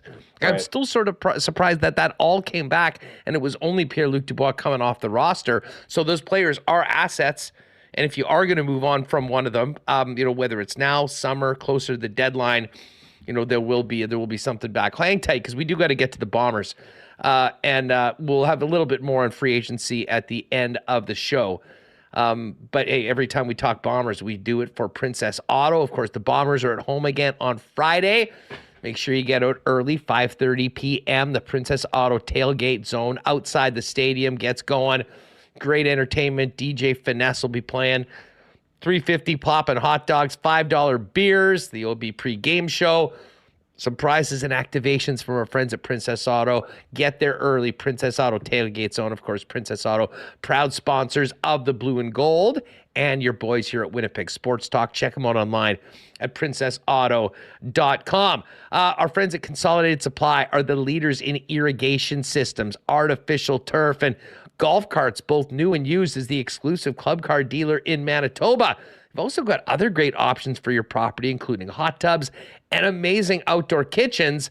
And of course, they are the leaders in small engine parts and repair. So many different ways Consolidated Supply can help you and your property. Pop down and see them at the showroom, open to the public at 1395 Niagara Road East, or find out more online at cte.ca. Well, tomorrow's going to be fun. I would a development camp. Now, don't take the numbers for a Barlow or McGroarty in development camp for the one you're going to want to get down to Royal Sports and get on when you get your new jersey. But of course, if you are thinking about maybe one of the new players on the Winnipeg Jets, you're a big Laurent Brossoit fan, he's coming back. Of course, Royal Sports is the best place to get all of your Winnipeg Jets merch, as well as customized jerseys down at Manitoba's #1 sports superstore. Also have an incredible selection of Bomber gear if you need to get some new blue for the game on Friday, and licensed team gear from around the world of sports, including the NHL, NFL, Major League Baseball, and the Blue Jays, maybe in case you're going to go down to that BP party tonight, Wednesday or Thursday, which we'll tell you about in a bit. And of course, they got soccer, baseball, softball, tennis, disc golf, a huge selection of bikes, everything you need to make the most out of your summers at Royal Sports, 750 Pembina Highway. And follow them on Instagram at Royal Sports Pembina. And hey, I got to give a big shout out to our friends at Breezy Bend. Went out yesterday with a few fellas. Kenny Weeb joined as well. Course is absolutely in mint condition. Got a chance to play that beautiful new 6th hole. And my God, did we have a great dinner afterwards. If you're thinking about a great long-term home for you and your family, talk to our pal Corey Johnson over at Breezy Bend, or go online to breezybend.ca about getting on that waiting list for next year's 2024 golf season. All right, Jeff Hamilton is with us. Hammer, couldn't have you on without talking about that Bomber game on the weekend. Man, the defense sure stepped up. It was not a great game for literally any aspect of the football team against BC the week before.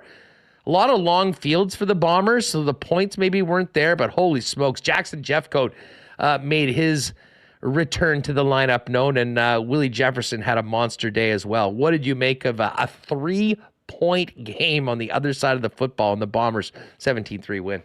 Yeah, I even wrote in my story. I don't know if they call it a statement game. The Bombers certainly wouldn't. That's just not the lingo they use. But they certainly sent a message to their critics. I mean, whether that be here in Winnipeg. I mean, they lose that game 30-6 to BC in week 3, and my inbox is full of, we got to get rid of this guy. This guy's too old. The offensive line is garbage. The unit that's been the identity of this team for years. And just, and so there was a lot of negative attention on the Winnipeg Blue Bombers, and therefore a lot of eyes, because the rest of the league were grinning ear to ear with watching the Bombers lose or get dominated by the BC Lions, because it's been a bit boring, I imagine, for people outside of the Manitoba province, or at least those who don't cheer for the Winnipeg Blue Bombers, to just watch the blue and gold roll week in and week out. It's and I'll admit, as someone who covers the league objectively, I tend to agree with that. It put a little bit of change things up a little bit. But again, the Bombers had the microscope on them this week, heading into Montreal, a team that, while yes, they weren't all that convincing wins against pretty crappy teams in the Ottawa Red Blacks and Hamilton Tiger Cats that were combined 5-0 when they met them. The Alouettes were 2-0. You know what I mean? They were atop of the, sitting at the top of the East. They hadn't been 2-0 since I think 2011. And just, we're playing with confidence and talking to the Alouettes in Montreal. That was my biggest takeaway. There's a lot of attention on the Alouettes over the offseason, the change in ownership, the ownership that had control, pretty much waited out through free agency and didn't allow the Alouettes to do what they wanted to do, didn't allow them to spend money. They lost their number one quarterback in Trevor Harris, who's having a great season in Saskatchewan, early in the early stages. They lost Geno Lewis, who's having a not so great season in Edmonton right now, their number one receiver and arguably the best receiver in the league last year. There was a lot of, again, negative attention on Montreal, and then they play, solid 2 games. Cody Fajardo looks like he's got, some real chemistry with Austin Mack, a receiver that came from the NFL. They definitely have a strong and sturdy defense. They only allowed 17 points against the Bombers, remember. And so there was, again, a lot of eyes on Winnipeg, and they delivered. I mean, it wasn't a dominating display from the offense, but it certainly was a great game from the defense, who stood up and prevented, had 2 red zone takeaways, which is important. Made plays, made the kind of plays they weren't making against the BC Lions. And while, I did throw a little bit, not shade, but the offense wasn't dominating. They were effective. They put together drives when they needed to. That big interception from Brandon Alexander on the deep inside Winnipeg zone, for him to return it 62 yards or whatever it was, for the Bombers offense to get on the field and cap it off with a 21-yard touchdown to Dalton Schoen. That's what good teams do. They make you pay on your mistakes. I think the offense could have done that a couple more times with the turnovers the defense gave them, but that's just complementary football at its best. When one unit isn't playing well, another is stepping up. I thought special teams, did okay. I mean, they had their blemishes a bit, some weird punts from Jamison Chien, but you got to take into consideration the weather. We didn't even talk about this. It was almost a 2-hour delay at the start of the game. And that, I think, we talk a lot about the Bombers' leadership and just how important it is to their overall success. Well, there's yet another example. You have, experienced leaders in that locker room for the hour and 50 minutes that they were forced to wait for kickoff as lightning and rain, was above Molson Stadium. That they had those guys ready to go once the kickoff was ready to be kicked. And, Mike O'Shea, I don't know how many of your viewers would have seen his post game from Montreal, but I've never seen him like that. Like, he was borderline giddy. It was a fascinating fascinating moment to watch the Bombers head coach, who is usually pretty straight-faced, matter of fact, especially post-game, for him to be as glowing as he was, and to put all that, that attention on the leadership group and what they did in the break.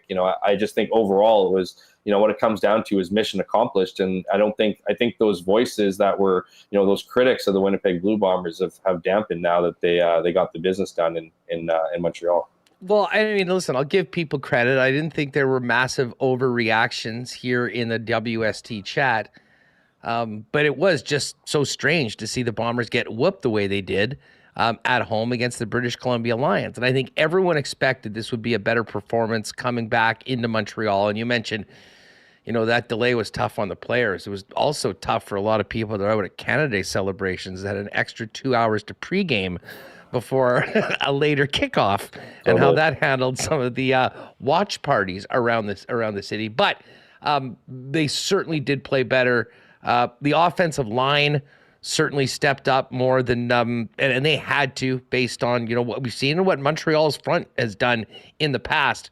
To me, though, that defensive performance was exactly what this team needed, because the line of scrimmage and the defensive side of the ball has always been the backbone of this club. And the offense has gotten and gets a lot of the headlines, Jeff, but I'm sure you'd agree.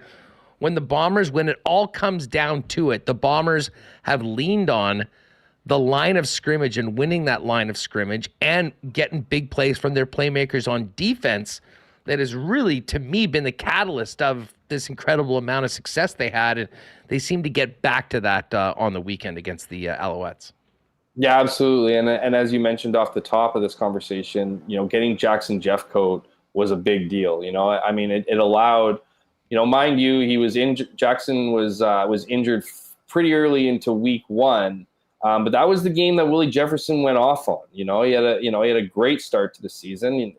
His next two games, he combined, I think, for 2 defensive tackles and 1 pass knockdown. Well, reinsert Jackson Jeffcoat into the mix, and Willie Jefferson goes off again. I think that's what fans are certainly used to seeing.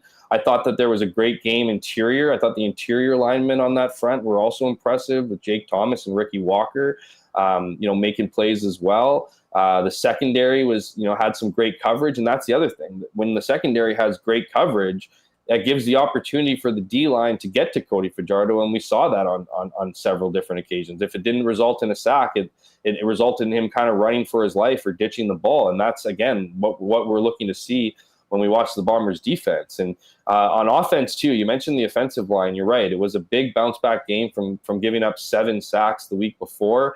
I also thought, ton of credit for the run game. One of the big things that the Bombers were preaching after that loss was just being more physical. It's very rarely the Winnipeg Blue Bombers are pushed around, are beaten in the physicality department. And again, that was a theme all week. So to watch that O-line not only protect Zach Collaros and allow him to throw downfield and hit his targets, they also opened holes for Brady Oliveira, who deserves credit, too, for having a not so costly, but certainly a disappointing fumble earlier in the game, to rebound from that and to have the trust from his teammates to come back and finish the night. I believe he had 20 carries for 112 yards. That's the other part of physicality, is pushing that line. But certainly I agree with you, Huss. The defense stood out in this one, gave the opportunities for the offense to score points. And certainly, even if they scored a few less, still had more than enough rope to get the job done, limiting Montreal to just 3 points on the night.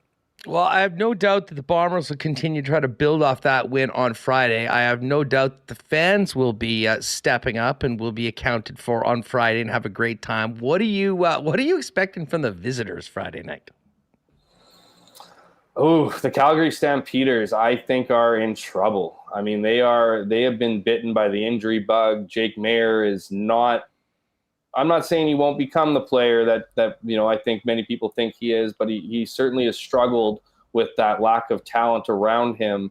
They're just banged up in too many areas. I know they pick up Markin Michel, which I think is a great addition. At receiver, after losing Begelton and Malik Henry, who are both out. Well, Malik Henry's out for the rest of the season with a ruptured Achilles. Keem Carey's still not back. So Peyton Logan. these guys, those are tough injuries to get by. So it'll be interesting. I mean, the West is looking a lot more, West is usually competitive, but it's looking even more competitive this year, with Saskatchewan seeming to be a better team. Everyone except for the Elks, really. So for Calgary, I'm not saying they're in must-win territory. There's still plenty of season left, but at 1-2, you don't really want to go to 1-3, and the competition doesn't get much, easier in the next few weeks. So we'll see what happens. But I'm definitely, I think it's a fool to count out Calgary.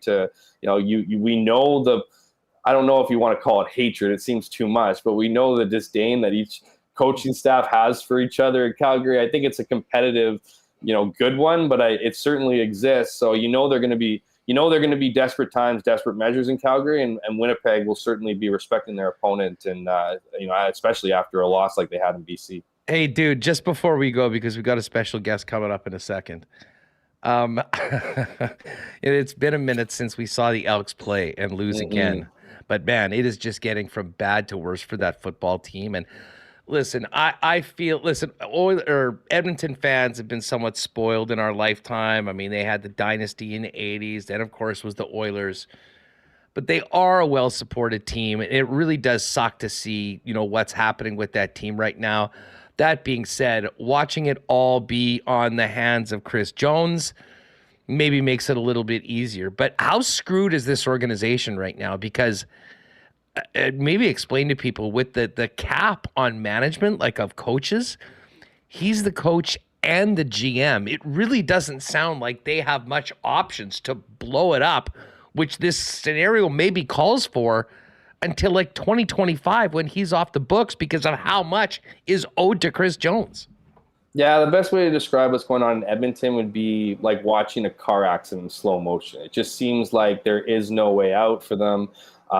Certainly, and it's not just this home record, right? Like they're currently rocking a 19 games home loss record, which is the greatest in professional sports. That doesn't all fall on Chris Jones. He wasn't here when that first started, but he's been here to extend it. But it's not Still just never that won a home game. Sill's never won a home game. He's 4-18 as a head coach / GM. They're currently, I think, on a 7-game losing streak. Their last victory being week 15 of last year. And I think what's just all super crazy about the whole situation is that Chris Jones for a long time has made a career out of making his quarterbacks uncomfortable, and it's biting him in the ass this season, because what he's doing, like, yes, a lot of it is, on the players, they need to show up and whatnot, but some of the self-inflicted moves by Chris Jones on this team is just bananas. It's like he's trying to prove he's smarter than everybody else in the CFL, that you as long as you can surround great receivers and a solid running back around an unproven quarterback, that everything's going to work out. And what he's done with that quarterback stable, as I mentioned, he just loves to keep these guys uncomfortable. The fact that Taylor Cornelius is back to being the starter this week, I mean, talk about mind games, behind center. Like, I get the idea of, having short ropes and expecting execution. But Taylor Cornelius's numbers weren't bad when he pulled them originally. And then to kind of go through Kay Loxley and that drama from week 3, he got one snap and then was cut because he was a pouty baby on the sideline for the rest of the game. And then have, I don't even remember his first name, Dogie or whatever, to have him start this week. And then now to have Taylor Cornelius back in the driver's seat. And I watched that whole game. It's just bizarre, a lot of it, and it makes you wonder what the future has in store. Now, to your point, Haas, about how the football operations cop, there's been some reports out there that Chris Jones signed 4 one-year contracts, that each one is up at the end of the season.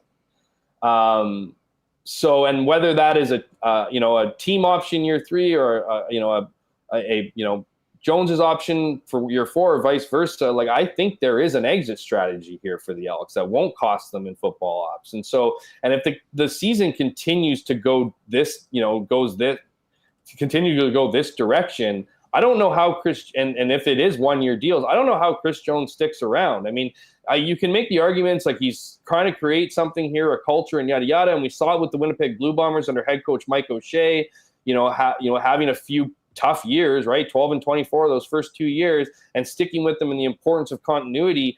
but at least there was a vision there. Like this one with the guys in, guys out, the total of, just complete changes from week to week and just the mind games that are going on. Not to mention Chris Jones is a veteran coach. He's not in his first 2 years of coaching. Yeah. And really his success has tanked since getting the GM and head coaching jobs. So I don't know what Victor Q's doing out there. I'm sure he's having meetings. I know that, amongst leaders of teams, he's up there. Like he cares a lot. But at what point is this charade going to go on for? And when is it going to be finally the time where it's like, thanks, but no thanks, Chris Jones. See you later. Yeah.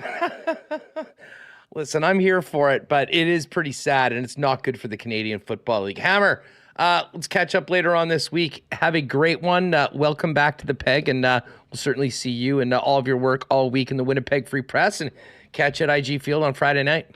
Always a pleasure, my friend. Shout out to the Commodores. These are the ones that call me morons. Right on. There's Jeff Hamilton of the Winnipeg Free Press. Speaking of Friday, it's also the day the Gold Eyes are finally back. Fish had a tough weekend. They actually lost the opener yesterday of the series against Sioux City and lost a crazy game in KC the night before, a 12-11 extra inning banger. A couple more games, though, in Sioux City, and then the Fish are back. And, of course, many of you might be at the Gold Eye game or the Bomber game on Friday night, but they are playing again Saturday and Sunday and into next week. So hopefully some home cooking will continue some relatively better results lately for the Gold Eyes. Check out the website, goldeyes.com, for ticket information. And as I said, we promised you when we were in Nashville last week that we would finalize a date for our Winnipeg Sports Talk night at the ballpark. I'm going to talk to Andrew Collier over the next couple days, and we'll have that for you in the next couple of shows. So probably a little later on in the month of July, we'll look to do that. Goldeyes.com again for all of your Gold Eyes info. And hey, a big shout out to our friends at Aikens Lake. The countdown is on, less than a month till we're heading up there. If you're looking for an incredible, one-of-a-kind fly-in fishing experience here in the city of Winnipeg, where you can be on the water with the drive and the flight in like 2 hours, Aikens is the spot. And as incredible as the fishing is, there's nothing better than the hospitality of the Terrens and the Aikens experience. Find out more online at aikenslake.com, now booking into 2024. And, of course, you can also hit Pit Up on Twitter. All right, Jays fans, I'm not sure how many of you remember this, but when the Jays finally returned to the Dome after playing in Buffalo and everywhere due to the pandemic, we had like a welcome back Jays party at Boston Pizza, and it was awesome. There were some great prizes, some free stuff for everyone, and they're actually cranking it up a notch. 3 Blue Jays viewing parties in Winnipeg this week. Tonight at BP Garden City, for those of you up on the north side, and the 2211 McPhillips. Tomorrow's event is at the BP on Henderson at 1475 Henderson Highway. And on Thursday, it's at BP Birchwood, which is 2517 Portage Avenue. And to pop in is the host of these events, very busy in the sports world out in Southern Ontario. Let's welcome in Celine Trimarchi for the first time. Celine, what's up? Welcome to Winnipeg. How are you? I'm good. How are you doing today? We're good. We had a wild week last week doing the shows out in Nashville at the draft, and we barely made it home in time for Friday's show. So to have a long weekend, to get away was perfect. We had lots of Jets and Bomber stuff to talk about. But I'm actually pumped just to see the Jays playing outside of the AL East tonight because of how much trouble they've had in their division. But a big series with Chris Bassett on the mound, taking on the White Sox. And you guys are inviting Jays fans out to Boston Pizza for what should be a great first of 3 nights here in Winnipeg. Tell us about it. Yes, we are. Well, so we're doing a Toronto Blue Jays viewing party across Canada. So not just in Winnipeg, but we are kicking off the party here, and it's pretty exciting. I have to say, before I get into it, this is my first time in Winnipeg. So if anybody has any recommendations as to what I should be doing during the day, please let me know, because obviously the parties are at night. So getting into that, like you were saying, we have one at Garden City, one at Henderson Highway, and one at Birchwood.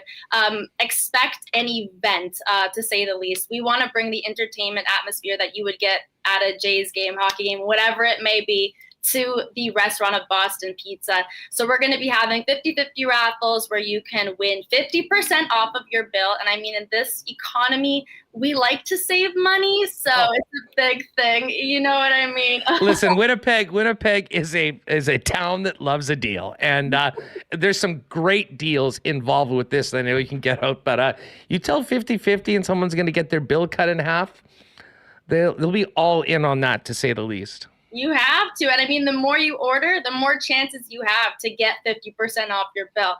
And we also have a photo op going on where you can take pictures with our whiteboard, write a chirp, inspirational quote, whatever it may be. Keep it PG, please. We don't need anything graphic on there.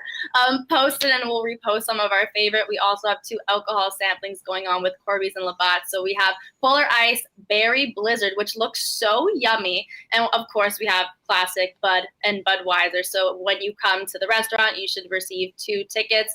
And then you can go to whichever table you want to redeem them at. And we have games, of course. We got prizes to be giving away. We have some ball caps and we have some jerseys.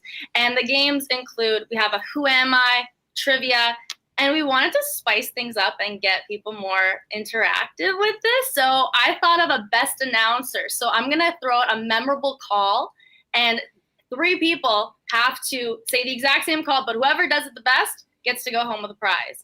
And I feel like that's a great way to get people out there.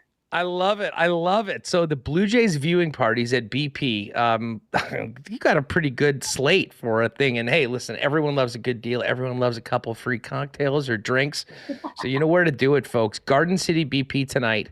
That's on McPhillips. Tomorrow is BP Henderson for the Wednesday game on Henderson Highway, and BP Birchwood, Portage Avenue West, 25-17. What's the hit a homer contest? Are you going to be sending people taking it deep inside the sports bar there at Boston Pizza, trying to clear the fence? You know what? That's the first time I saw that. So I have to figure out what exactly is going on with that one. Well, I can tell you, I've done a lot of Monday Night Football hosting and whatnot at the BPs around the city. And depending on which one you add, some of the staff have some wild fun games. So I'm sure they can kind of get that involved. And I'm looking forward to this. And Andrew, if you're listening, feel free to send some of these over for the show for myself and Remis. Beef antojitos.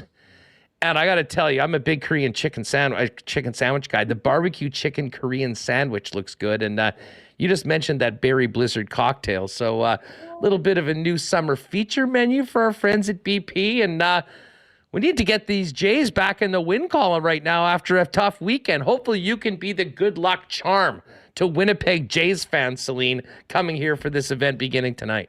Hey, they didn't have a host last year. This year I'm here, so hopefully I am the good luck charm from Toronto, Ontario. Good stuff. Well, listen, on your during your daytime, hit the forks, see some of the. You can hit her up on Twitter, folks, at Celine Trimarchi. And just quickly on the way, tell us about you're working at MLSE and doing a lot of in-arena work. So this is sort of a fun summer gig as opposed to being in a lot of hockey rinks throughout the winter. Yeah, I am surrounded by hockey rinks throughout the winter, so this is quite a nice detour from that. But yeah, an arena host for the Mississauga Steelheads, work for MLSC on their activation and their promotion side. But the goal is to go out west. I fell in love with Vancouver, so that's where I'm trying to head up. So if anybody knows any connections, feel free to send them my way. I'm in sports and entertainment.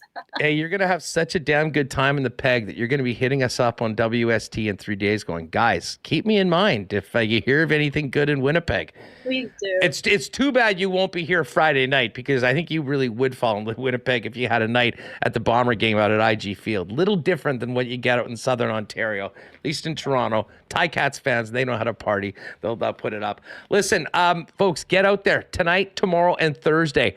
Great deals, prizes, couple drinks for you, the new BP feature menu, Boston Pizza Garden City tonight on McPhillips, BP Henderson tomorrow and Henderson Highway, BP Birchwood on Thursday. I can tell you I've been to some of these events before. They were awesome. And now we've even got our special guest star, Celine, here hosting it. Thanks for coming on today. We'll see you out at BP and hopefully see a great series for the Toronto Blue Jays. Yes, hopefully. Go Jays, go. Thanks for doing this. Thanks, Andrew. All right, good stuff from our friends at Boston Pizza. And as I say, if you are around those, you're looking for a place to, go for a couple tonight, highly recommended. The game on was sound, huge games for the Jays. And you know how BP does it. Always great viewing parties. And thanks again to Celine for jumping on with us today. All right, Remo, we've got a few more things to do on this program. I will get to the incident of me being hat shamed online. And I'm going to make my defense of the hat as well a little bit later on in the program. We're going to have to do our horse picks. We will get to the Coolbet lines. But, and I know this will be a conversation which we can sort of continue, Reem, over the next couple of days. But there still is plenty when it comes to free agency that we really haven't got yet. And we focused in on the Winnipeg Jets for obvious reasons, as well as Kevin Cheveldayoff's comments. But I'll tell you what, I'm interested in your thoughts on the market overall. A very different July 1st. And I think we sort of knew that was likely going to be the case because there just wasn't that many big names and top-level free agents, unlike what's kind of we're looking at potentially next year. But I think NHL GMs have finally figured it out. Spending all your money on the top guy has always been a fool's errand, to be honest with you. We've seen a lot of buyouts. We've seen a lot of bad things that have come from July 1. And maybe the other part of it was the salary cap expected to go up significantly next year after only going up $1 million this year. For the most part, it was just a flurry of 1 and 2 year deals with, the exception of Alex Killorn going to Anaheim of all places on that 4-year deal. Not a lot of term given around at all.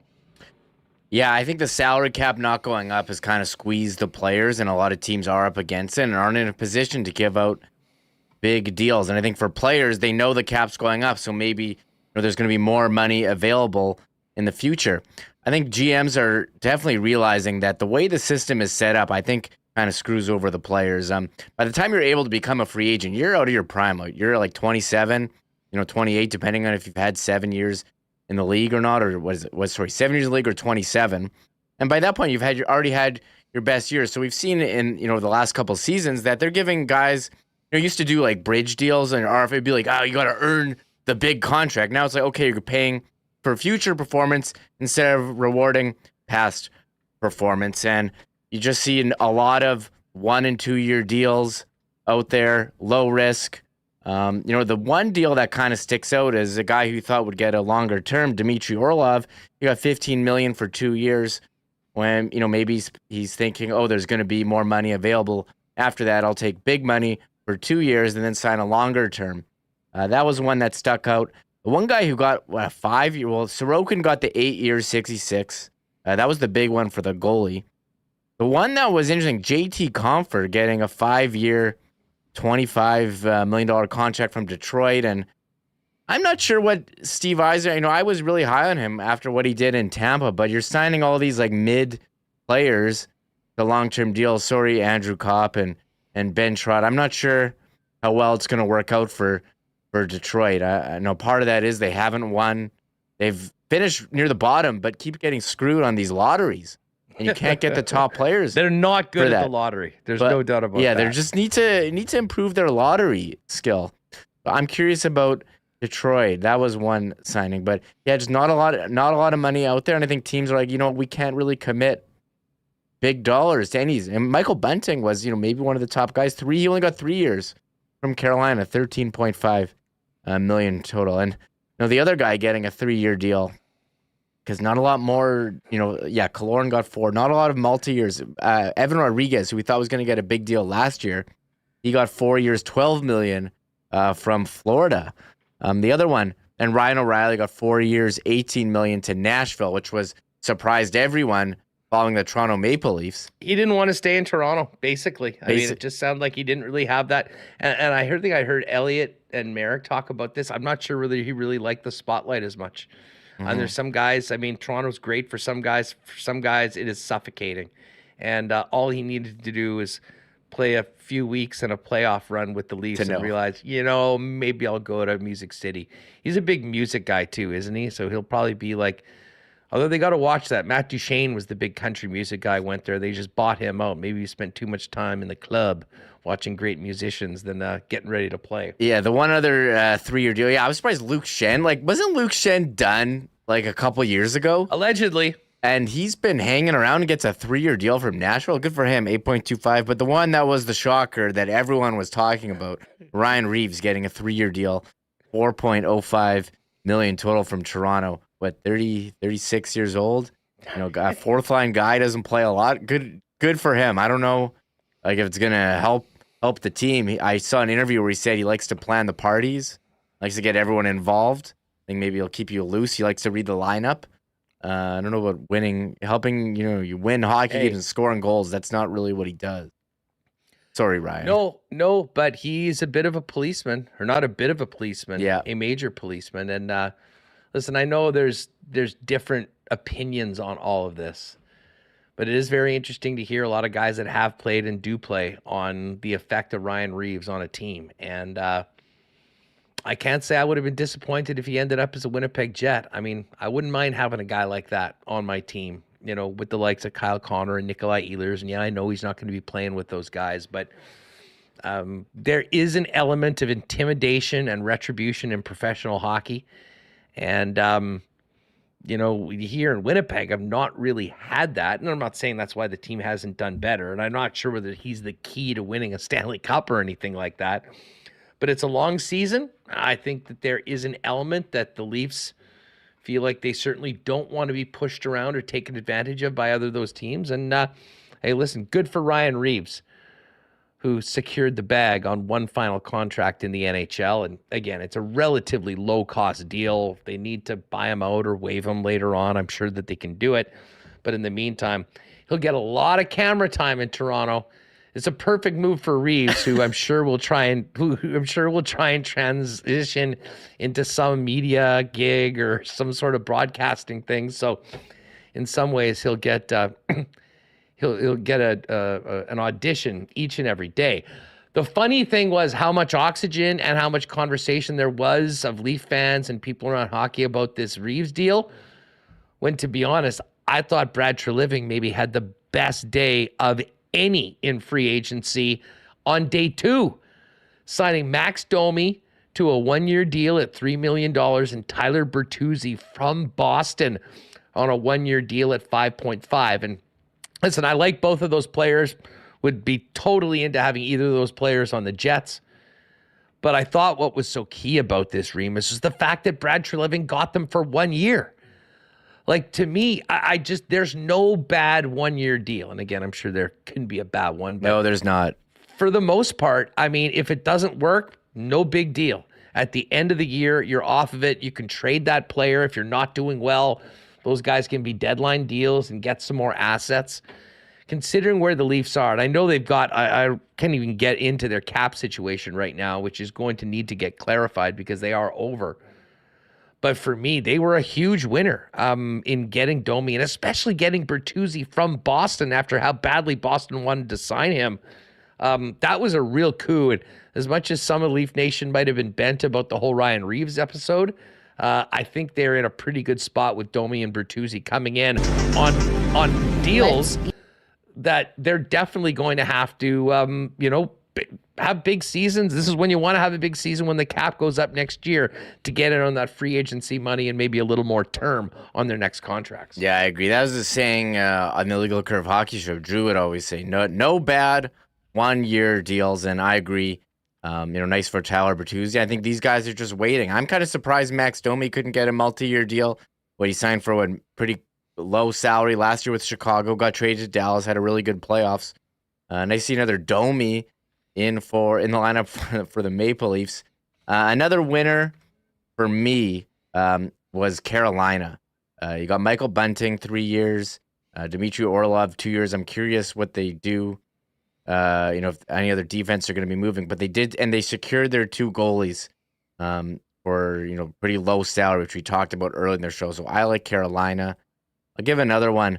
I thought Kyle Dubas did a good job in Pittsburgh. So this was one of the bigger contracts. Ryan Graves, 6 years, $27 million. They did let Brian Dumoulin walk, But they also brought in Matt Nieto as a depth forward, Noel Achari, Lars Eller. He traded for Riley Smith. They signed Tristan Jarry. So I thought the Jarry signing was the one that, like all the talk that they were going to go out and be interested in Hellebuck and try and upgrade that position, and they go back with Jarry and they give him $5 million plus for 5 seasons. Yeah. I'll say this right now on the 4th of July, 2023. Not sure how that contract ages, especially considering what we've seen. He has been good at times, hasn't been good at others, has been hurt before. Yeah. And that's fair. I don't know about that one. I think they were just kind of backed into a corner, and sometimes you just got to go with the guy that you know. No, they are. It's funny you talk about Toronto, but there's so many million over the cap. Pittsburgh over the cap. Right now, we'll have to see what moves. Maybe there's some guys on injured. They need to do, but I thought some nice retooling there from Pittsburgh. Are they cup contender? I don't think so, but they're going to be in the mix, and they did just miss the playoffs. And as far as trading for Hellebuck, I don't think they had the assets to get it done there. So that was one of mine. And I know some other nice trades. Like I think Dallas, I liked how they got Matt Duchene a year, $3 million. Greg Smith a year, $1 million. I think the Central got a bit better. I was going to say Nashville got better signing O'Reilly and Nyquist, but I looked at the rest of their roster. You forget they did lose Duchene and Johansson. They're not very good. And I think that's the thing with the Jets. Their division they're in. I mean, Chicago, they're not going to be good. Nashville, not good. Arizona made some moves, signing Kerfoot for the 2 years, and they signed Jason Zucker as well. But I don't think they're going to be that good. So there is a window for the Jets to squeak in again in the playoffs. Maybe it's that last seed, and if they have Hellebuck, you think he can get hot, and maybe their players will stay healthy. Because how many playoffs have the Jets been in, Hus? Where like one of their top guys gets hurt or suspended. What ass luck there. Well, that's the funny thing. We were all talking about Mark Scheifele, saying, what do the Jets look like without Mark Scheifele? Well, we've seen it in the playoffs every year for the last three times they've been there, through a bunch of, whether it was injury, whether it was suspension. We sort of have seen that. And just quickly on the Central Division for a minute. Minnesota had very limited ability to add players. And I thought St. Louis was going to be a little bit more active, but they really haven't been, with the exception of Hayes earlier last week. They had the 3 first-round picks, and they did trade for one of those. That was in the Kevin Hayes. No. What was that? I forget what the trade was. Wasn't it a 7th for Kevin Hayes? No, they just got Kevin Hayes, and they just got Philly's eating a bunch of his money. And so the Blues, they Ryan Johansson. And there was all this talk that they were going to trade their picks, but they selected all of them. Yeah, they made their picks. There was no trades in the first round. Remember? They made them. So I don't know. So, anyways, we'll have more on free agency and kind of how this. There are some players available, but I will say this, Huss. Listen to this. Last year, Ottawa was the off-season champions. Who's in the running for off-season champions right now? Is there one? Oh, great call. Well, maybe the Leafs. Okay. Maybe I'll give you mine. This is off the board. Chicago getting Bedard. That's it. Off-season, won the lottery. Off-season champions. Doesn't matter. They got Taylor Hall basically for free. Yeah, Corey Perry. Yeah, and they had to pay him $4 million to get up to the cap floor, which is hilarious. Corey Perry. Felino. Okay, I guess I'll sign you. Like, he's been on $1 million deals for the last 3 years. What, you want to pay me $4 million? No problem. And look, he should be happy. He probably won't have an extra 2 months of work. We know how he was kept on going to the Stanley Cup final and losing at the end. Yeah. Don't think he has to worry about that this year, so he can spend a little bit more time on the off season doing the things that he likes outside of hockey. The one they're signing that's interesting. Yeah, the Corey Perry. Hey, he's getting older. You got to keep the body in shape so you can keep going. You can't if you're gonna go all these extra months, wear and tear. But how about Colorado? They did get they got Ryan Johansson as the second line center. They also signed Jonathan Drouin. I wonder what happens to him now that he's out of Montreal, in Colorado. Can he find the magic that he previously had. And I hope it works out for him there. That could be like the Naku. Remember when they signed Nakush? Like, he hasn't scored in like a year. And then he had 0 goals. Yeah. He earned you got a big deal. Was it a 7-year contract? Although we haven't heard of what's going on. Remember how they had to sit him out of the playoffs there? I haven't really heard any updates on that situation. Yeah. Put it this way, that's not something that they're going to be giving updates on too much. That was from all accounts, somewhat of a sordid story and incident that we don't really want to touch on. All right, quickly, let's get to these odds tonight for Coolbet and see what's going on with the Jays. The Jays, Chris Bassett's on the hill. I'm riding with Bassett. Minus 114, minus 111 a little earlier. White Sox pretty much plus money. And the game of the night, Reem, Angels at Padres. The unicorn himself, Shohei Ohtani, on the bump. I went with over 7.5 strikeouts for our for the play of the day today over at Coolbet. You could also get over 1.5 total bases for Ohtani at plus 125. And if you go over to the Coolbet exclusives, this is the one that I absolutely love. Shohei Ohtani is it still up there? Or it was, I don't know if it's up there. Well, I got it on it before. It was 7 or more strikeouts and 2+ total bases for Ohtani at plus 235. But you can check the exclusives. Do we have lines already for the CFL yet this week? No, still waiting on some injury reports. So we'll have those coming up soon. Tomorrow on the Lock Shop, we'll hit the John Deere. Shout out to P. Greggy and Nielsen, who had Ricky Fowler at 14-1 on the weekend. Everyone was quite happy about that. And as I say, a lot of day games today, so not a very busy night, but a little later on, we've got the Pirates and Dodgers, Braves and Guardians. As I mentioned, Ohtani going up against the Padres, Tigers, and the Athletics. And a couple late games actually starting very soon. Cubs, Brewers, Rockies, Astros, Phillies, Rays, and the Mariners and the Giants. But head on over to Coolbet for all the lines. Check the exclusives, and we will have a Lock Shop partner parlay for the CFL on the weekend and probably some golf ones as well coming up. All right, Remo, let's quickly. I do want to discuss this hat and the hat incident from yesterday's golf round, but let's get to the track tonight because we got an absolutely beautiful evening for live racing out at Assiniboia Downs. High of 22 today. It does say there's going to be a chance of showers a little later on. Not that that matters. It's obviously completely enclosed over at the Downs. But if you are staying at home, you can also bet at hpibet.com, which is where we're making our wagers for tonight. Because yesterday was a holiday and we had a couple things going on last week. We're doubling it up today, and I've got a bunch of bets ready for tonight, Remis. I don't know you do that, so we had to double our wager. I have a bet on every race. Beautiful, beautiful. All right. Why don't you start it off with race number 1? Okay. While I get to race 1, Silver Jaguar to win. Silver Jaguar to win. And let's see, we got to get the tracks up here. I'm sure I had a Silver Jaguar. Silver Jaguar is number 4. That is correct. Race number 1, I've got a 1-2-4 triactor. So I'm doing the things that the top, although this is a pretty wide open horse, but Conti, Just Let Him Eat Him, and Silver Jaguar. That is race number 1. What about for race number 2? Race 2, I am in. I have a 3-6 exacta box. That's Formidable and Wits Rojo. Or is it Rojo? Oh, nicely done. Is it a soft J? You think that's a soft J or a regular J? Rojo, I believe. Rojo? I'm on 4-6. Sunspot and Wits Rojo. Yeah, I was debating. Moving on to race number 3, I'm just betting on number 2, Pickin' Riffs. I like that one. That was a great name.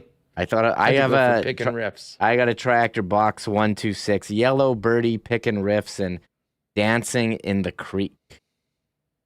I was wondering if that was a Van Halen Dancing in the Street reference. That's what I kept hearing.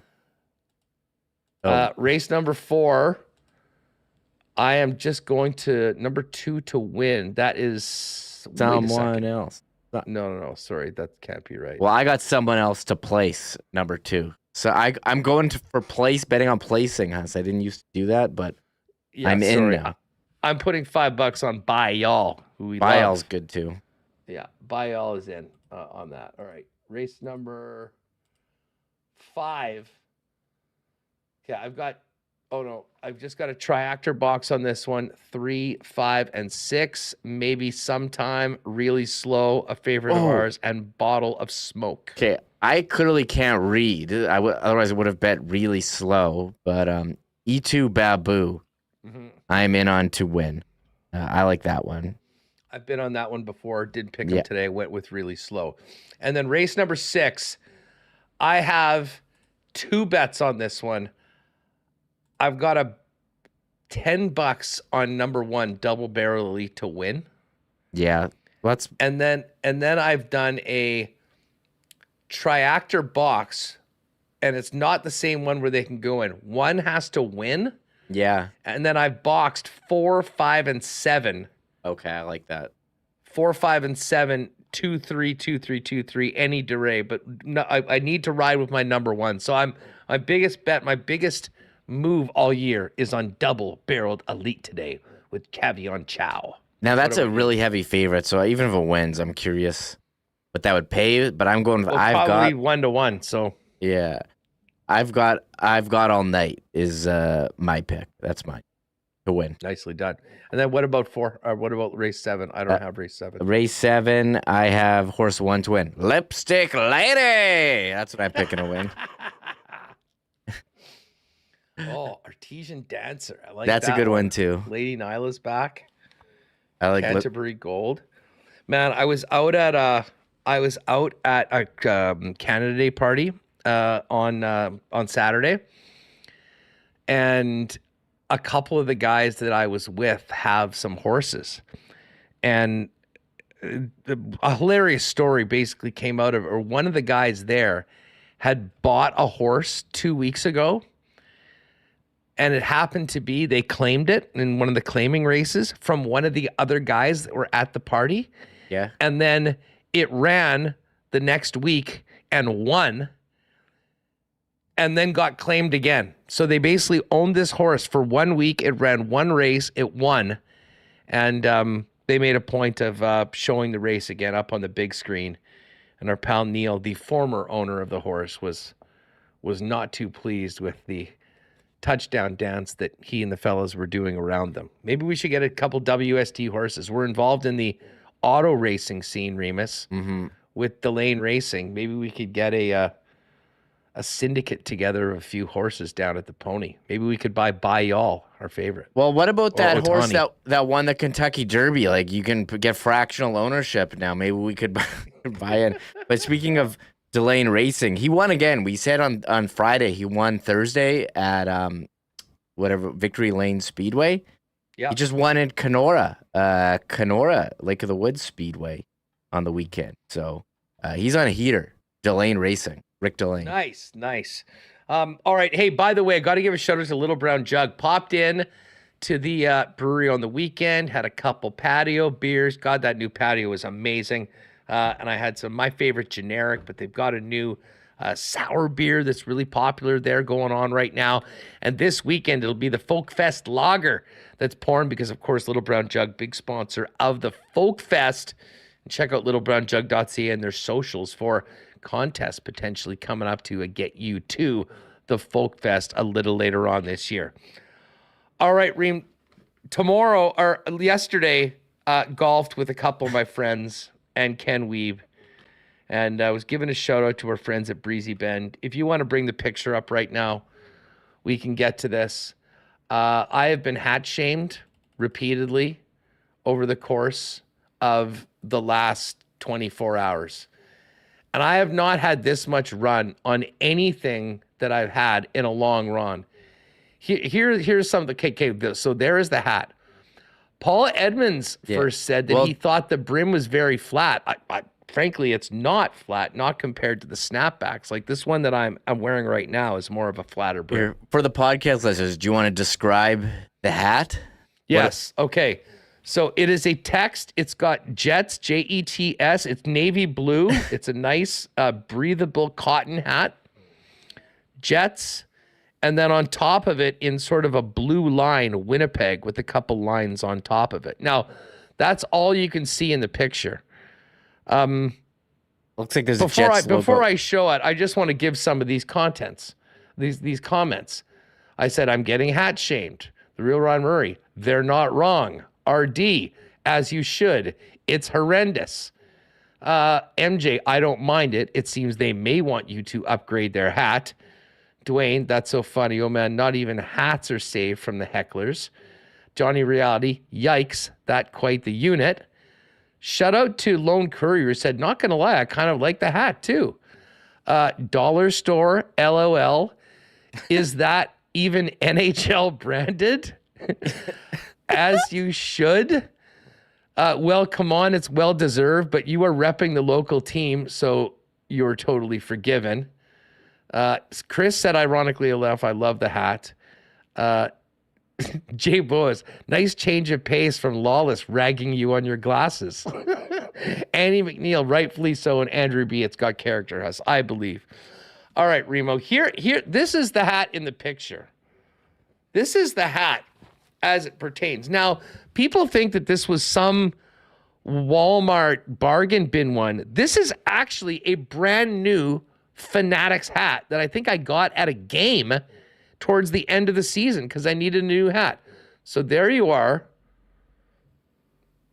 Fanatics on the side. It's got the Jets logo on this side, and it's got the NHL, the metal NHL thing on the back.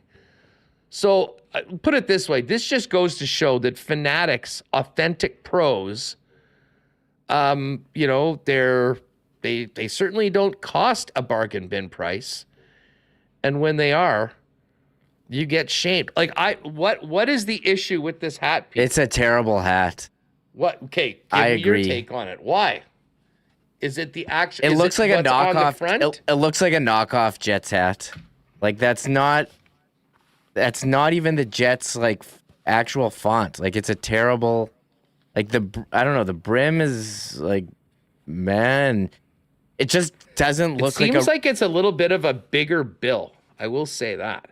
It doesn't look like a licensed Jets hat. Well, what do you mean it doesn't look like it? It doesn't. There's That's the not logo. even. Here's the NHL thing. Do you have any You hats can't like see that this? in the picture. Anyone? I can't see the back of the hat. I'm saying from the people front. Giving me a hard time about this? Yeah. Come on. I think I don't think that's a good hat. I agree. The brim does look longer than normal also. As I look just from looks like a Jets dad hat. Exactly. These guys say it looks cheap. Well, listen, that's Fanatics' fault. It doesn't. Ben Howard, one of the worst hats of all time. It's pretty bad. I just think it just doesn't look like a real Jets hat. I mean, that's not their font. It's not their logo that they use. Like, it's just it just says Winnipeg Jets on it. It's SK. That's a great hat. Shout out to you, SK. Kyle, bad purchase. I was wondering, Huss got that hat out of the clearance bin at Red Apple. Happy Jets fan likes it. That hat is the one you would get from a 24 Veer, a very dad style hat. Well, it is. This is, yes, Hustler's hat, a secondary why not question of the day. Yay or nay? Are you in or out? And again, as I say, you can see it a little bit more. We've got the logo here. I'll go to the back. That silver NHL thing. The silver NHL thing is the one thing that actually does make it look somewhat official or legit. Yeah. But I wore this to playoff games. I wore it to game. I didn't hear bupkiss from anybody. Instagram? No, everyone's pretty nice on Instagram. Like the photo. You put it on Twitter. Yeah. And everyone has a hot take about the hat. I was somewhat stunned. I did not realize that this was a borderline hat. It's quite comfortable. It was great for a hot day out of Breezy Bend. Showed it to Corey, and Breezy was looking great. And I think this was just a typical thing of one person saying something And then everyone just sort of feeling like, well, I guess they need to make a negative comment too about it. I stand by this hat, even though I think Fanatics needs to step their game up a lot more. The fact that I'm getting bullied for buying one of their products should tell them all they need to know about maybe getting some better styles and whatnot for the Winnipeg Jets. But what can we do? We're just fans. We're just consumers. I got a hat at a game. It is very comfortable. So I will say that first and foremost, like it has done me well so far, but I did not expect to get that sort of blowback from people in my mentions yesterday. I'll bring the hat up. We're getting some good comments. Most people are agreeing with me. Someone said it looked like a hat that you got from Giant Tiger. Story Giant I guess Tiger. Red Apple was the other one, I'm sure. There's hats. The hat looks like it was squashed in the closet for a few years before you wore it, is another comment. But that is kind of, Craig Smith says he doesn't mind the hat, and a lot of people are ripping on Twitter that there's a lot of trolls there. Actually, we didn't even talk about the Twitter outage during free agency. That was pretty brutal, and I hope that those limits don't stay. But enjoying the comments here, saying that you're giving some pushback here on the hat. I am giving pushback right now, and you know what? I might wear this hat every day for the rest of the week on the show. How would you like that? Don't. Well, views will go down. You won't get as many likes. I don't think we'll get the likes. So for the sake of the show, please don't do it. What is it? This is asking if I have a clip. I'm not sure. This is the back of the Is hat. it Velcro? What's the buckle on that whatever. thing? It's like it's like a metal. It's not Velcro. It's not a snap. It's like the metal adjuster. Yeah, that is the NHL Fanatics Authentic Pro hat. Another comment is the head logo right there. Your head size to the hat size ratio. The hat's too small for your head, is what people are saying. Also, that too small. What do you mean? I think if anything, like this bill, I think the bill looks extra big or something like that. Yeah, I don't know. It's a mystery. Yeah, well, 54% to 46. I knew this would be a hot topic, and I knew there would be.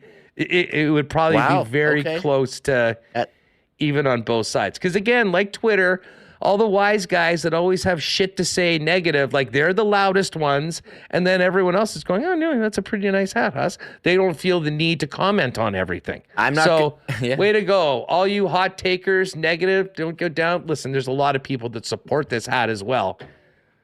I wish they could be able to pull this look off. 54% say nay versus 46, so I think you might be onto something. Someone said it looked like a giveaway hat. It was not a giveaway. It was. Did you get it from a beer box? It was. I will say this. I pretty much have all of my other hats exclusively from Royal Sports, and they have so many great ones. I've never made a mistake on this one. Mm-hmm. I had a Jet Skier gift card, and I was at the, and I think they had it was like a hat trick or whatever. It was 25% off at the store.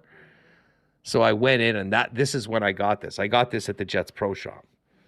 So, you support the NHL retailer and the team, and you get bullied.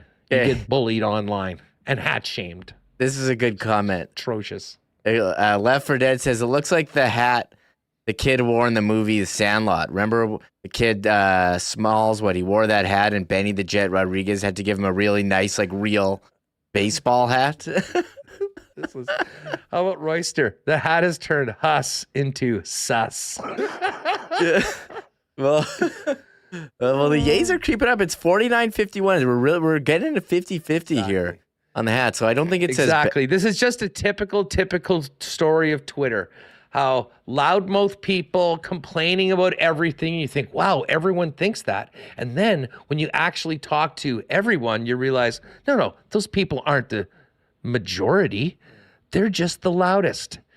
So I will take all of your hat suggestions under consideration and change absolutely nothing. Thank you very much.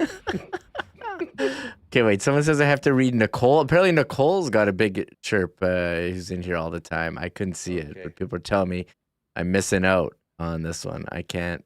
Let's see. I can't see it. But A lot of people, a lot of opinions. Who would have thought, Huss, that a hat could bring so many people out? Absolutely incredible. Okay, where I got to see this, Nicole.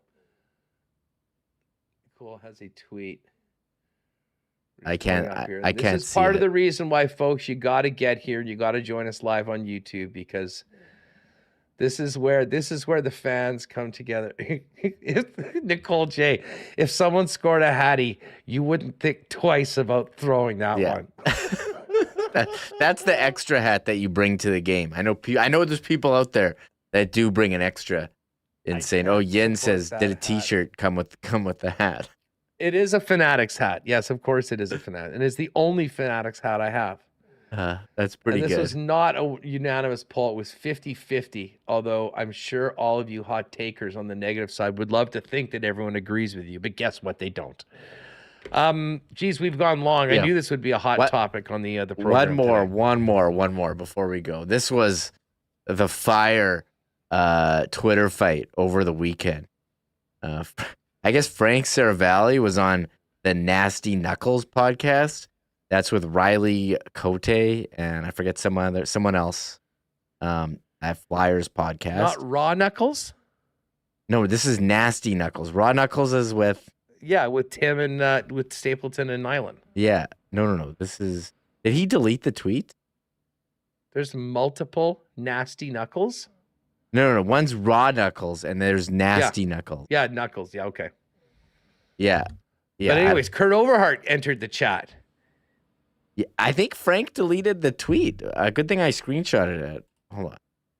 Anyways, so I guess he said John Gibson has told the Anaheim that he's not playing for them anymore. Requested a trade, and Kurt Overhart, his agent tweeted out, called fake news on Frank Saravalli, and Frank Saravalli came down with, here it is. He did not delete it.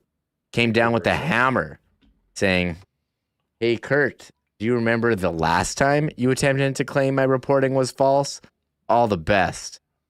And it was Kurt Overhart in 2020 called fake news on Frank for saying David Ludwig accepted a position with the Arizona Coyotes. And, a couple days later, they did announce he was named director of hockey operations for the Coyotes. So Frank Saravalli calling out Kurt Overhart, saying, "Hey, remember last time you said fake news? You were wrong." So good for Frank. Loved it. All right, tomorrow development camp gets going. So a lot of the young talent, the bright future young faces of Winnipeg Jets hockey are going to be in town. We'll hit up that a little more post free agency and get more about. As I said, maybe this is just good for us. We can still talk about Hellebuck and Scheifele all summer long because everything is not done, as well as about the blue line. Bombers getting ready for the weekend as well. Blue Jays continuing on. And go Canada tonight in the Gold Cup. We got to pump Cuba and score a bunch of goals to move on. And then also, there are a bunch of Jets conference calls today. Alex Iafallo and Lauren Brossois and Nemesnikov having those. We can talk about that too. Well, listen, I can't wait to hear the Iafallo one. Because Chevy, and I will leave you with this, Jet fans, nothing made me happier about this. Because I had heard, what's up with Iafallo? We haven't heard from him. And I'm sure it would be tough to, he loved Southern California, was a big part of there. I mean, it's not an easy move coming from LA to Winnipeg. But the one thing Kevin Cheveldayoff said was the first thing that Alex Iafallo said to him was that I'm coming to Winnipeg to help win a cup. That is the sort of attitude that we want to hear. Shoot it into my veins. So we'll have some of the new players as well tomorrow on the program. That is going to do it for us. Don't forget that first BP viewing party for the Blue Jays is tonight over at Boston Pizza Garden City. Shout out to Celine Trimarchi for joining us. She will be hosting it tonight. And big thanks to Jeff Hamilton and all the sponsors that joined us today. Great crowd today. If you haven't already, hit that thumbs up on the way out and make sure you've hit the red subscribe button. We'll be back at it tomorrow with much more on the Jets, Bombers, and the latest in Winnipeg sports right here on your daily dose of WST. Enjoy the night. Have a great one. Oh, my God. Oh! Shut it down. Let's go home. Thanks for tuning in to Winnipeg Sports Talk Daily. Make sure to subscribe on YouTube and your favorite podcast feed at winnipegsportstalk.com.